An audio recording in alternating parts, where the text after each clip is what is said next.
വാക്കുകളും നമ്മുടെ ഭാഷാപ്രയോഗങ്ങളും നമുക്ക് ഉണ്ടാക്കുന്ന ഗുണങ്ങളെയും ദോഷങ്ങളെയും കുറിച്ചുള്ള ചില ചിന്തകളാണ് ഇന്ന് നമ്മൾ ചർച്ചയ്ക്ക് തിരഞ്ഞെടുത്തിട്ടുള്ളത്. എപ്പോഴും നമ്മൾ മനസ്സിലാക്കേണ്ട ഒരു കാര്യം തന്നെയാണിത്. നമ്മുടെ മനസ്സിലുണ്ടാവണം, നമ്മുടെ പ്രവൃത്തിയിലും ഈ നാവിനെക്കുറിച്ചുള്ളൊരു ബോധം, വാക്കുകളെ എങ്ങനെ പ്രയോഗിക്കണം എന്നതിനെക്കുറിച്ചുള്ളൊരു കാര്യമായ ഗൗരവപൂർണമായ ഒരു ചിന്ത നമുക്ക് എപ്പോഴും ഉണ്ടാവേണ്ടതാണ്. കേരളത്തിൽ പത്രമാധ്യമങ്ങളിൽ നിറഞ്ഞു നിൽക്കുന്ന ചില അറസ്റ്റുകളെക്കുറിച്ച് നമ്മളൊക്കെ അറിയുന്നുണ്ട്. ദയാർത്ഥപ്രയോഗം പറഞ്ഞ് ഏതോ ഒരു സ്ത്രീയെ മാനം കെടുത്തി എന്ന രീതിയിലാണ് അതിൻ്റെ വിശദീകരണങ്ങളൊക്കെ വരുന്നത്.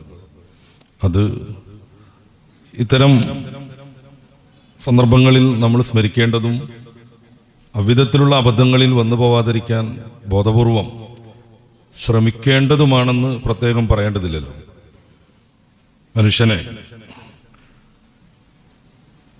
ഏറ്റവും കൂടുതൽ മനോഹരമായാണ് പടച്ച റബ്ബ് സൃഷ്ടിച്ചത്. അതുപോലെയുള്ള ഒരു ആകാര സൗഷ്ഠവം മറ്റൊരു ജന്തുവിനും ജീവിക്കുമില്ല എന്ന് നമുക്കറിയാം. മനുഷ്യൻ അള്ളാഹു വ്യത്യസ്തങ്ങളായ നിയമത്തുകൾ നൽകി. അതിൽപ്പെട്ടതാണ് ബുദ്ധി, ചിന്ത പോലെയുള്ളതൊക്കെ. അതേപ്രകാരം മനുഷ്യൻ്റെ മറ്റൊരു സവിശേഷതയാണ് ഭാഷാസിദ്ധി.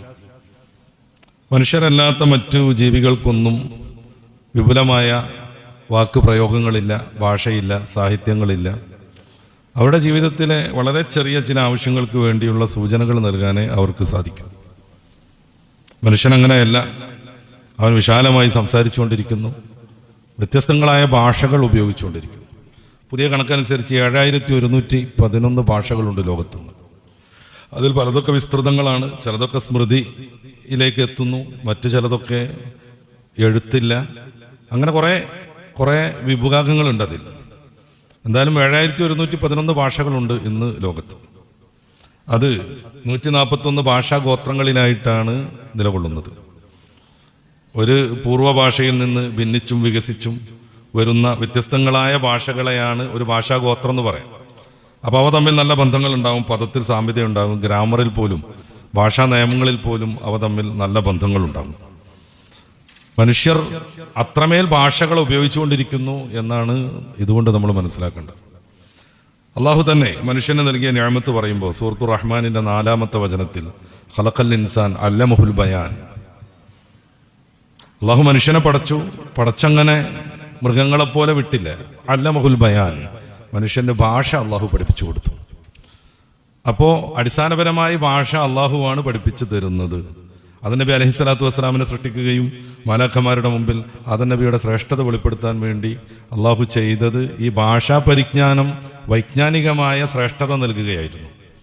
അങ്ങനെയാണ് എല്ലാ വസ്തുക്കളെയും മുന്നിൽ കൊണ്ടുവരികയും ഇതൊക്കെ എന്താണ് എന്ന് മാലാഖമാരോട് ചോദിക്കുകയും അവരവരുടെ നിസ്സഹായത വെളിപ്പെടുത്തുകയും ചെയ്യുന്ന സന്ദർഭത്തിൽ നമ്മൾ പലപ്പോഴും കേട്ടതാണ്. പരിശുദ്ധ ഖുർആനിൽ പലയിടങ്ങളിൽ നമ്മൾ ഓതുന്നതുമാണ്. സുബ്ഹാനക ലാ ഇൽമ ലനാ ഇല്ലാ മാ അല്ലംതനാ, പടച്ചവനെ നീ പഠിപ്പിച്ചു തന്ന വിജ്ഞാനമല്ലാതെ ഞങ്ങൾക്കൊന്നുമില്ല എന്നവരുടെ പരിമിതി അവർ വെളിപ്പെടുത്തുന്ന സന്ദർഭത്തിൽ അള്ളാഹു നബി അലൈഹിസ്സലാത്തു വസ്സലാമിനോട് ഇവകളുടെയൊക്കെ നാമങ്ങൾ, പേര്, അത് വെറും പേരാണോ, വിശദീകരണമാണോ, അത് സംബന്ധമായ സമ്പൂർണ്ണമായ പഠനമാണോ, ഇങ്ങനെയൊക്കെ വിശദീകരണങ്ങൾ നമ്മുടെ തഫ്സീറുകളിൽ കാണാം. എന്തായാലും അള്ളാഹു നബിയോട് അന്വേഷിക്കുന്നു. നബി അലൈഹിസ്സലാത്തു വസ്സലാം അതിനൊക്കെ കൃത്യമായി മറുപടി പറയുകയും ചെയ്യുന്നു. അപ്പോഴാണ് പടച്ച റബ്ബ് മനുഷ്യൻ്റെ ശ്രേഷ്ഠത വെളിപ്പെടുത്തിക്കൊണ്ട് ചോദിക്കുന്നത്, നിങ്ങളല്ലായിരുന്നോ പറഞ്ഞത് എന്തിനാണ് ഭൂമിയിൽ പ്രശ്നങ്ങൾ ഉണ്ടാക്കാൻ മാത്രം ഒരു വിഭാഗത്തെ നിയോഗിക്കുന്നത് എന്ന്? അങ്ങനെയാണ് നബി അലൈഹിസ്സലാത്തു വസ്സലാമിന് വണക്കം ചെയ്യാൻ അള്ളാഹു പ്രത്യേകമായി അവരോട് പറയുന്നത്. അപ്പോൾ മനുഷ്യൻ അള്ളാഹു നൽകിയ വലിയ ഒരു ശ്രേഷ്ഠതയാണ് ഭാഷാ വൈവിധ്യം, ഭാഷാ പ്രയോഗം, സാഹിത്യം ഒക്കെ. ഈ പറഞ്ഞ സൂറത്തിലെ അല്ലമഹുൽ ബയാൻ എന്നതിന് ശരീഅത്ത് എന്ന് പറഞ്ഞ പണ്ഡിതന്മാരുണ്ട്. ശരീഅത്തിൻ്റെ നിയമങ്ങളാണ്, മനുഷ്യന് ജീവിക്കാൻ ആവശ്യമായ നിയമങ്ങളാണ് ഈ ബയാൻ കൊണ്ട് ഉദ്ദേശിക്കുന്നത് എന്ന്. അങ്ങനെയൊക്കെ വെച്ചാലും ഈ ശരീഅത്തിൻ്റെ നിയമങ്ങൾ മനുഷ്യന് കൈമാറി കിട്ടാൻ ഭാഷ ആവശ്യം. മറ്റു ജീവികൾക്ക് മുമ്പൊക്കെ നമ്മൾ സൂചിപ്പിച്ചതുപോലെ കേവലം അവരുടെ ആയുസ് തീരുവോളുള്ള ജീവിതം മാത്രമാണ് അവരുടെ മുമ്പിലുള്ളത്. അതിൽ പുരോഗതിയില്ല, മാറ്റങ്ങളില്ല, വ്യത്യസ്തങ്ങളായ കണ്ടെത്തലുകൾക്ക് അവർക്ക് താല്പര്യമില്ല, അതിനോട് പറ്റുന്ന ബുദ്ധിയുമില്ല. മനുഷ്യൻ അങ്ങനെയല്ലാത്തത് കൊണ്ട് അവൻ്റെ വിജ്ഞാനം പരന്നുകൊണ്ടിരിക്കണം. അതിന് ഏറ്റവും ഉപയോഗപ്രദമായ ഭാഷാ പരിജ്ഞാനം അവനുണ്ടാവുകയും വേണം. ഈ ഭാഷയും അതിൻ്റെ ഉപയോഗവും എങ്ങനെയൊക്കെ ആവണം എന്നത് കൃത്യമായി മതം നിർവചിക്കുന്നുണ്ട്. പലപ്പോഴും നമ്മുടെ ആധുനികരാകുന്ന കുട്ടികളെയൊക്കെ സ്വാധീനിക്കുന്ന ഒരു ചോദ്യമാണ്, മതം എന്തിനാണ് നമുക്ക് ശാസ്ത്രം പോരെ? മതം എന്തിനാണ് ശാസ്ത്രം പോരെ എന്ന് നമ്മുടെ കുട്ടികളൊക്കെ പലപ്പോഴും ചോദിച്ച് ബുദ്ധിമുട്ടിച്ചു കൊണ്ടേയിരിക്കുന്നു. കാരണം 2 നൂറ്റാണ്ടൊക്കെ മുന്നേ വലിയ ദാരിദ്ര്യം ഉണ്ടായിരുന്നു. അതിനെ ഇല്ലാതെയാക്കിയത് ശാസ്ത്രത്തിൻ്റെ വികാസമാണ്. കുറച്ച് മുന്നേക്ക് കോളറ പോലെയുള്ള, പ്ലേഗ് പോലെയുള്ള, മസൂരി പോലെയുള്ള നിരവധിയായ പകർച്ചവ്യാധികൾ ഉണ്ടായിരുന്നു. അവയെ ഇല്ലാതാക്കിയതും ശാസ്ത്രം തന്നെയാണ്. പിന്നെ മനുഷ്യന് ശാസ്ത്രമല്ലേ വേണ്ടത്, മതം എന്തിനാണ്? ഇതിലൊന്നും മതത്തിനൊരു സ്വാധീനമില്ലല്ലോ എന്ന ചോദ്യം കൊണ്ട് നമ്മുടെ മക്കളെയൊക്കെ പലരും ബുദ്ധിമുട്ടിക്കാറുണ്ട്. ഇതിനെ കമ്പയർ ചെയ്യൽ പോലും ഒരു വിഡ്ഢിത്തമാണെന്നാണ് നമ്മൾ മനസ്സിലാക്കേണ്ടത്. കാരണം ശാസ്ത്രം എന്ന് പറഞ്ഞാൽ അതൊരു വിജ്ഞാന ശാഖയാണ്. മനുഷ്യൻ പരമാവധിക്കപ്പുറം പുരോഗമിപ്പിച്ചുകൊണ്ടിരിക്കുന്ന, അവൻ്റെ ആവശ്യങ്ങൾക്ക് പൂരണം നൽകാൻ ആവശ്യമായ കുറേ വിജ്ഞാനങ്ങളുടെ ശേഖരമാണ്. മതം എന്ന് പറഞ്ഞാൽ അങ്ങനെ ഒരു കേവലം വിജ്ഞാനമല്ല. മനുഷ്യനെ എങ്ങനെയാണ് ജീവിതത്തിൻ്റെ തുടക്കം മുതൽ ഒടുക്കം വരെ നടത്തിക്കേണ്ടതെന്നതും അവനെ എങ്ങനെയാണ് ധാർമ്മികത നിശ്ചയിക്കേണ്ടത് എന്നും കൃത്യമായി പഠിപ്പിക്കുന്ന ഒരു ആദർശമാണ് മതം. ഇപ്പോൾ ശാസ്ത്രത്തിൻ്റെ വികാസം കൊണ്ടല്ലേ രോഗം മാറിയത്, അതുകൊണ്ടല്ലേ ക്ഷാമം തീർന്നതെന്നൊക്കെ പറയുമ്പോൾ അതേ രീതിയിൽ മറ്റു ചിലത് ചോദിക്കാൻ പറ്റും. ശാസ്ത്രത്തിൻ്റെ വികാസം കൊണ്ടല്ലേ ഹിരോഷിമയിലും നാഗസാക്കിയിലും ഹൈഡ്രജൻ ബോംബിട്ട് ലക്ഷക്കണക്കിന് മനുഷ്യർ എന്തിനാ മരിക്കുന്നത് എന്ന് പോലും അറിയാതെ മരിച്ചു തീർന്നത് നമുക്ക് ചോദിക്കാൻ പറ്റും. ലോകമഹായുദ്ധങ്ങൾ 1ഉം 2ഉം കോടാനുകോടികളാണ് അന്ന് മരിച്ചു പോയത്. കാണാതെയായവരുടെ എണ്ണം അതിനേക്കാൾ വരും. ഇത് ശാസ്ത്രത്തിൻ്റെ വികാസം കൊണ്ടല്ലേ നമുക്ക് ചോദിക്കാൻ പറ്റും. അതുകൊണ്ടാണ് ഹൈഡ്രജൻ ബോംബിൻ്റെയും അണുബോംബിൻ്റെയും ഒക്കെ അടിസ്ഥാന നിയമമാകുന്ന E=mc². നമ്മളൊക്കെ പഠിച്ചതുപോലെ ആൽബർട്ട് ഐൻസ്റ്റീനെ ശാസ്ത്രലോകത്തെ ഏറ്റവും വലിയ മഹാനാക്കി തീർത്ത ആ ഒരു കണ്ടെത്തൽ അദ്ദേഹം പിന്നീട് വിലപിച്ചു അത്രേ. അത് കണ്ടുപിടിക്കേണ്ടായിരുന്നു. അതുകൊണ്ടാണല്ലോ കുറേ ആളുകളെ ഹിരോഷിമയിലും നാഗസാക്കിയിലൊക്കെ കൊന്നുകളഞ്ഞത്. ഞാൻ സൂചിപ്പിക്കുന്നത് എങ്ങനെയാണ് പുരോഗതി ഉണ്ടാക്കേണ്ടത് എന്ന് ചിന്തിച്ച് കണ്ടുപിടിക്കാൻ ഖുർആൻ നമ്മളെ ഏൽപ്പിച്ചതാണ് പലയിടങ്ങളിൽ. ആ കണ്ടുപിടിക്കുന്ന കാര്യങ്ങൾ എങ്ങനെയാവണം ഉപയോഗപ്പെടുത്തേണ്ടത് എന്ന് ശാസ്ത്രത്തിന് പറയാൻ പറ്റൂല. അതിൻ്റെ മേഖല അതല്ല. അത് പറയാനാണ് മതം, അത് പറയാനാണ് ആദർശം. നിനക്ക് അനുഭവം ഉണ്ടാക്കാൻ പറ്റും, പക്ഷെ അത് മനുഷ്യരുടെ തലയിൽ കൊണ്ടുപോയി ചൊരിയരുതെന്ന് പറയാൻ. നിങ്ങൾക്ക് വ്യത്യസ്തങ്ങളായ ക്ലസ്റ്റർ ബോംബുകൾ നിർമ്മിക്കാൻ പറ്റും, പക്ഷേ നിസ്സഹായരും പട്ടിണി പാവങ്ങളുമാകുന്ന ഗസയിലെ മനുഷ്യരുടെ മുകളിൽ കൊണ്ടുപോയിട്ട് അതിട്ട് ആ നാടിനെ കുട്ടിച്ചോറാക്കരുതെന്ന് പറയാൻ ആത്മീകമായ ദർശനം വേണം. അതാണ് മതം.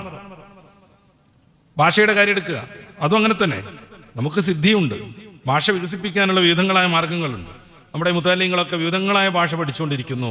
പക്ഷേ ആ ഭാഷ എങ്ങനെയാണ് ഉപയോഗിക്കേണ്ടതെന്ന് പറയാൻ ഒരാദർശം വേണം. അതാണ് മതം. ആരെങ്കിലും ദ്വയാർത്ഥ പ്രകാരം പരിഹസിക്കാൻ പാടുണ്ടോ? ഇല്ലെന്ന് ഭാഷ പറയില്ല, സയൻസ് പറയില്ല, ശാസ്ത്രം പറയില്ല. കാരണം അതിൻ്റെ മേഖലയല്ല അത് പാടില്ലെന്ന് പറയാൻ മതം വേണം. വൈലുല്ലി കുല്ലി ഹുമസത്തിൽ ലുമസ, കുത്തിപ്പറഞ്ഞും ടൈറ്റ് പേര് വിളിച്ചും പരിഹസിച്ചും മനുഷ്യനെ മാനം കെടുത്തുന്നവർക്ക് അത് കഠിനമായ ശിക്ഷയുണ്ടെന്ന് പറയാൻ മതം വേണം, വേദം വേണം. വൈലുന്ന് പറഞ്ഞിട്ടാ ആ അധ്യായം തുടങ്ങുന്നത് തന്നെ. ലികുല്ലി ഹുമസത്തിൽ ലുമസ, പരിഹസിക്കുക, കുത്തിപ്പറയുക, ടൈറ്റ് പേര് വിളിക്കുക, നാക്കുകൊണ്ടും ആക്ഷൻ കൊണ്ടും ഒരു മനുഷ്യനെ മാനം കെടുത്തുക. നാക്കുകൊണ്ടും ആക്ഷൻ കൊണ്ടും, വാക്കുകൊണ്ട് മാനം കെടുത്തുന്നത് നമുക്ക് വേഗം മനസ്സിലാവും. നമ്മുടെ പ്രവൃത്തി കൊണ്ട് വേറൊരുത്തനെ പരിഹസിച്ചുകൊണ്ടിരിക്കുക. ഇങ്ങനെ നടന്നു പോകുമ്പോൾ കാലിന് സൃഷ്ടിപരമായി വൈകല്യമുള്ള ഒരാളെ അപ്രകാരം ഇങ്ങനെ കാലിങ്ങനെ ഇളക്കി നടന്നിട്ട് പരിഹസിച്ചുകൊണ്ടിരിക്കുക. ഇത്തരം കാര്യങ്ങളൊക്കെ ചെയ്യുന്നവർക്ക് വൈലുല്ലി കുല്ലി ഹുമസത്തിൽ ലുമസ, അവർക്ക് അതികഠിനമായ ശിക്ഷയുണ്ടാകും, നരകത്തിൻ്റെ അഗാധഗർത്തമാകുന്ന വയലിലേക്ക് പോകേണ്ടി വരും എന്ന് പറയാൻ ഒരു ധാർമ്മിക ദർശനം വേണം. അതാണ് മതം. അപ്പം അള്ളാഹു നമുക്ക് നൽകിയ എല്ലാ ഉപകാരങ്ങളെയും നിഅമത്തുകളെയും നമുക്ക് ഉപയോഗിക്കാൻ യാതൊരു തടസ്സമില്ല. പക്ഷേ അത് നമുക്ക് തോന്നിയതുപോലെ മറ്റൊരുത്തനെ മാനം കെടുത്താനോ അവൻ്റെ ആത്മാഭിമാനത്തെ ക്ഷതപ്പെടുത്താനോ ഉപയോഗിക്കാനേ പാടില്ല. ഹജ്ജത്തുൽ വദാഇന്റെ പ്രഭാഷണം നബി സല്ലല്ലാഹു അലൈഹി വസല്ലം ലോക സമൂഹത്തിന് മുന്നിൽ ഇസ്ലാമിൻ്റെ മാനവിക ദർശനം പ്രഖ്യാപിക്കുകയായിരുന്നു. പലതും പറയുന്ന കൂട്ടത്തിൽ പ്രാധാന്യത്തോടുകൂടെ ഹബീബായ നബി തങ്ങൾ ഓർമ്മപ്പെടുത്തി, ഓരോ വ്യക്തിയുടെയും ആത്മാഭിമാനം സംരക്ഷിക്കൽ നിർബന്ധമാണ് എന്നാണ് പറയുന്നത്. ഇസ്ലാമിൻ്റെ ഫിഖ്ഹ് രൂപപ്പെടുന്നതിൻ്റെ അടിസ്ഥാന സബബുകൾ പറയുന്ന ഒരു പഠനശാഖ ഉണ്ട്. നമ്മുടെ ഫിഖ്ഹിൻ്റെ നിയമങ്ങളൊക്കെ എങ്ങനെയാണ്? ഒന്ന്, മനുഷ്യൻ്റെ ആത്മാഭിമാനം സംരക്ഷിക്കുന്നതാവണം എന്നാണ്. അപ്പം അന്യൻ്റെ മുന്നിൽ പരിഹസിക്കപ്പെടാൻ ആരും ആഗ്രഹിക്കില്ല. അന്യൻ്റെ മുമ്പിൽ മാനം കെടാൻ ഒരാൾക്കും താല്പര്യം ഉണ്ടാവില്ല. അതവൻ്റെ അഭിമാനത്തിന് ക്ഷതമാണ്. അഭിമായ നബി തങ്ങൾ ഹജ്ജത്തുൽ വദാഇന്റെ മാനവിക പ്രഖ്യാപനത്തിൽ പോലും അത് പ്രാധാന്യത്തോടുകൂടി ഉൾക്കൊള്ളിച്ചു. മനുഷ്യരുടെ രക്തം, മനുഷ്യരുടെ സമ്പത്ത്, മനുഷ്യരുടെ ഇർദ്, ആത്മാഭിമാനം, അതൊരിക്കലും ക്ഷതം വരുത്തരുത്. അപ്പോൾ വാക്കുകൾ എങ്ങനെയാവണം? അത് വളരെ മാന്യമായിരിക്കണം. മിതമായിരിക്കണം, ആവശ്യത്തിന് മാത്രം അത് ഉപയോഗപ്പെടുത്തുകയും ചെയ്യണം. പരിശുദ്ധ ഖുർആനിൽ സൂറത്തുൽ ബലദിന്റെ 7-ാമത്തെ വചനത്തിൽ അള്ളാഹു നമുക്ക് നൽകിയ നിഅമത്തിനെ പ്രത്യേകമായി എടുത്ത് നമ്മളോടൊരു കാര്യം ഉന്നയിക്കുന്നുണ്ട്. അലം നജ്അലഹു എന്നിങ്ങനെ തുടങ്ങി ചില നിയമത്തുകൾ പറഞ്ഞ് വ ലിസാനം വ ഷഫത്തൈനി, നിങ്ങൾക്ക് അള്ളാഹു 2 ചുണ്ട് നൽകിയില്ലയോ? വ ലിസാനൻ, ഒരു നാവും നൽകിയില്ലയോ? എന്താണ് ഈ ചുണ്ട് നൽകിയതിൻ്റെ പ്രത്യേകത? ഈ ചുണ്ടില്ലാതായിരുന്നുവെങ്കിൽ നമ്മുടെ സംസാരം സാധ്യമല്ലാതെ വരും, നമ്മുടെ ഭക്ഷണം കഴിക്കൽ സുഗമമല്ലാതെ വരും, മനുഷ്യനോടുള്ള സഹവാസം പോലും പറ്റാതെ വരും. നമ്മുടെ നാവ് കൃത്യമായി ചലിച്ചുകൊണ്ടിരിക്കണമെങ്കിൽ അത് ഈർപ്പം നിറഞ്ഞതാവണം. അതിനാണ് അള്ളാഹു ഉമിനീർ നൽകുന്നത്. ഈ 2 ചുണ്ടും ഇല്ലാത്തൊരവസ്ഥ വന്നാൽ ആ ഉമിനീർ ഒലിച്ചുകൊണ്ടേയിരിക്കും, ഇറ്റ് വീണുകൊണ്ടേയിരിക്കും. എല്ലാ മനുഷ്യരുടെയും ഉമിനീർ ഇങ്ങനെ ഇറ്റ് വീണുകൊണ്ടിരിക്കുന്ന ഒരു അവസ്ഥയെക്കുറിച്ച് ആലോചിച്ച് നോക്കുക. അപ്പം അള്ളാഹു ചുണ്ട് നൽകിയില്ലേ എന്ന പ്രത്യേകമായ ചോദ്യത്തിൻ്റെ ആദർശം, ആശയം, ആഴം നമുക്ക് ബോധ്യപ്പെടും. പിന്നീട് നമ്മുടെ ഭക്ഷണം ചവച്ചരക്കണമെങ്കിൽ ചുണ്ട് തീർച്ചയായിട്ടും വേണം, അല്ലെങ്കിൽ ചവക്കണനുസരിച്ച് തെറിച്ച് വീണുകൊണ്ടിരിക്കും, ഒലിച്ചിറങ്ങിക്കൊണ്ടിരിക്കും. ഒരു മനുഷ്യന്റെ മുമ്പിൽ നമ്മളുടെ മുഖമാണ് ഏറ്റവും വലിയ അടയാളം. അത് മനോഹരമായി നിലകൊള്ളണമെങ്കിൽ ചുണ്ട് ആവശ്യമാണ്. അലം നജ്അലഹു ഐനൈൻ വലിസാനൻ വശഫത്തൈൻ. ചുണ്ടിന്റെ പ്രത്യേകത പിന്നെയും കുറേ നമുക്ക് പറയാൻ പറ്റും. അക്ഷരം പറയാൻ കഴിയില്ല. നമ്മൾ പല അക്ഷരവും മൊഴിയുന്നത് ചുണ്ടിന്റെ സഹായത്തോടെയാണ്. മ പോലെയുള്ളതൊക്കെ നേരെ ചുണ്ടിൽ നിന്നാണ്. മറ്റക്ഷരങ്ങൾ മൊഴിയാനും ചുണ്ടിന്റെ സഹായം കൂടിയേ തീരൂ. ഇങ്ങനെ തുറന്ന് ഒരു ഓപ്പണായിട്ട് വായ കിടക്കുകയാണെങ്കിൽ നമുക്ക് അക്ഷരങ്ങൾ പലതും പറയാനേ കഴിയില്ല. ഈച്ച അറുത്തുകൊണ്ടിരിക്കും നമ്മുടെ മുൻഭാഗത്ത്. രണ്ടാമതായി അല്ലാഹു ചോദിക്കുന്നു, വലിസാനൻ, നിങ്ങൾക്ക് നാവ് നൽകിയില്ലേ എന്ന്. നാക്കില്ലെങ്കിലുള്ള അവസ്ഥ ആലോചിച്ച് നോക്കൂ. ഒരു കാര്യം നമുക്ക് മറ്റൊരാളോട് പറയാൻ പറ്റുമോ? ഒരാളോട് നമുക്ക് എന്തെങ്കിലും ഒരു കാര്യം സംസാരിക്കാൻ നാക്കില്ലാതെ കഴിയില്ല. നമുക്കൊരു ഗാനം ആലപിക്കാൻ കഴിയില്ല. ഞാൻ ഈ പ്രഭാഷണം നടത്തുന്നത് അള്ളാഹു നാക്ക് നൽകിയത് കൊണ്ട് മാത്രം, ഇതിന് സാധ്യമേ അല്ല. അങ്ങനെ അള്ളാഹു പ്രത്യേകമായ നിഅമത്തായി ഈ 2-3 സംഗതികളൊക്കെ നൽകുമ്പോൾ അത് സുതാര്യമായി ഉപയോഗപ്പെടുത്തണമെന്ന് ഖുർആൻ നമ്മളെ ബോധിപ്പിച്ചുകൊണ്ടേയിരിക്കുന്നു. 17-ാം അധ്യായം സൂറത്തുൽ ഇസ്രാഇന്റെ 36-ാമത്തെ വചനം അള്ളാഹു ചോദിക്കുന്നുണ്ട്. നമ്മുടെ ഓരോ നിഅമത്തിനെയും അള്ളാഹു ചോദ്യം ചെയ്യുമെന്ന് നമ്മളെ ഓർമ്മപ്പെടുത്തുന്നുണ്ട്. അതിന്റെ തുടക്കം തന്നെ, ആയത്തിന്റെ തുടക്കം തന്നെ, ലാ തഖ്ഫു മാ ലൈസ ലക ബിഹി ഇൽമുൻ, നിനക്ക് വിവരമില്ലാത്തതിന്റെ പിറകെ കൂടരുത് എന്നാണ്. നേരത്തെ നമ്മൾ സ്വാഗത പ്രഭാഷണത്തിൽ കേട്ടു, വിവരമില്ലാതെ സോഷ്യൽ മീഡിയയിലൊക്കെ അഭിരമിക്കുന്നതിനെ കുറിച്ച്. ലാ തഖ്ഫു മാ ലൈസ ലക ബിഹി ഇൽമുൻ, കൃത്യമായ ബോധവും കൃത്യമായ വിവരമില്ലാത്ത ഒന്നിന്റെയും പിറകെ നീ കൂടരുത്. എന്തുകൊണ്ട്? ഇന്ന സംഅ, കേൾവി, വൽ ബസർ, കാഴ്ച, വൽ ഫുആദ്, നിന്റെ ഹൃദയത്തിന്റെയും ചിന്തയുടെയും ഓരോ പ്രവൃത്തിയും ആലോചനയും,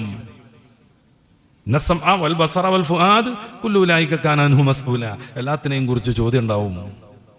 നമ്മുടെ നാവ് എങ്ങനെ ഉപയോഗിച്ചെന്ന് ചോദ്യം ചെയ്യും. നമ്മുടെ കണ്ണ് എന്തിനൊക്കെ വേണ്ടി തുറന്നുവെന്ന് ചോദ്യം ചെയ്യും.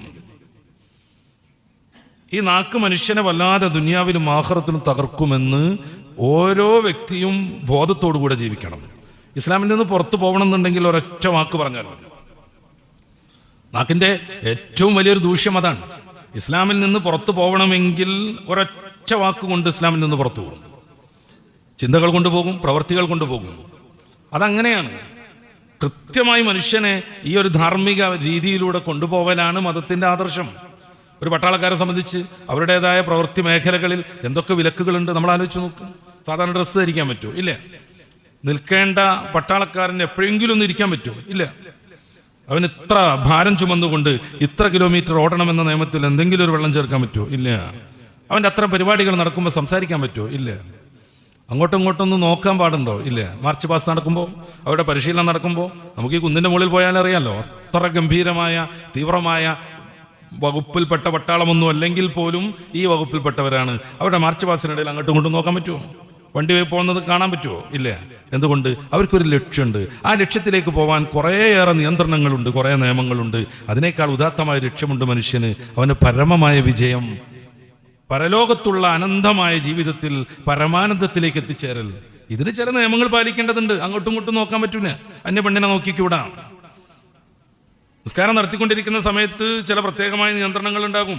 അതുവരെ അനുവദനീയമായ പലതും പിന്നെ അനുവദനീയമല്ലെന്ന് വരും. നമുക്ക് കുടിക്കാൻ പറ്റൂല, നമുക്ക് കഴിക്കാൻ പറ്റൂല, നമുക്ക് ചിരിക്കാനോ സംസാരിക്കാനോ പറ്റൂല.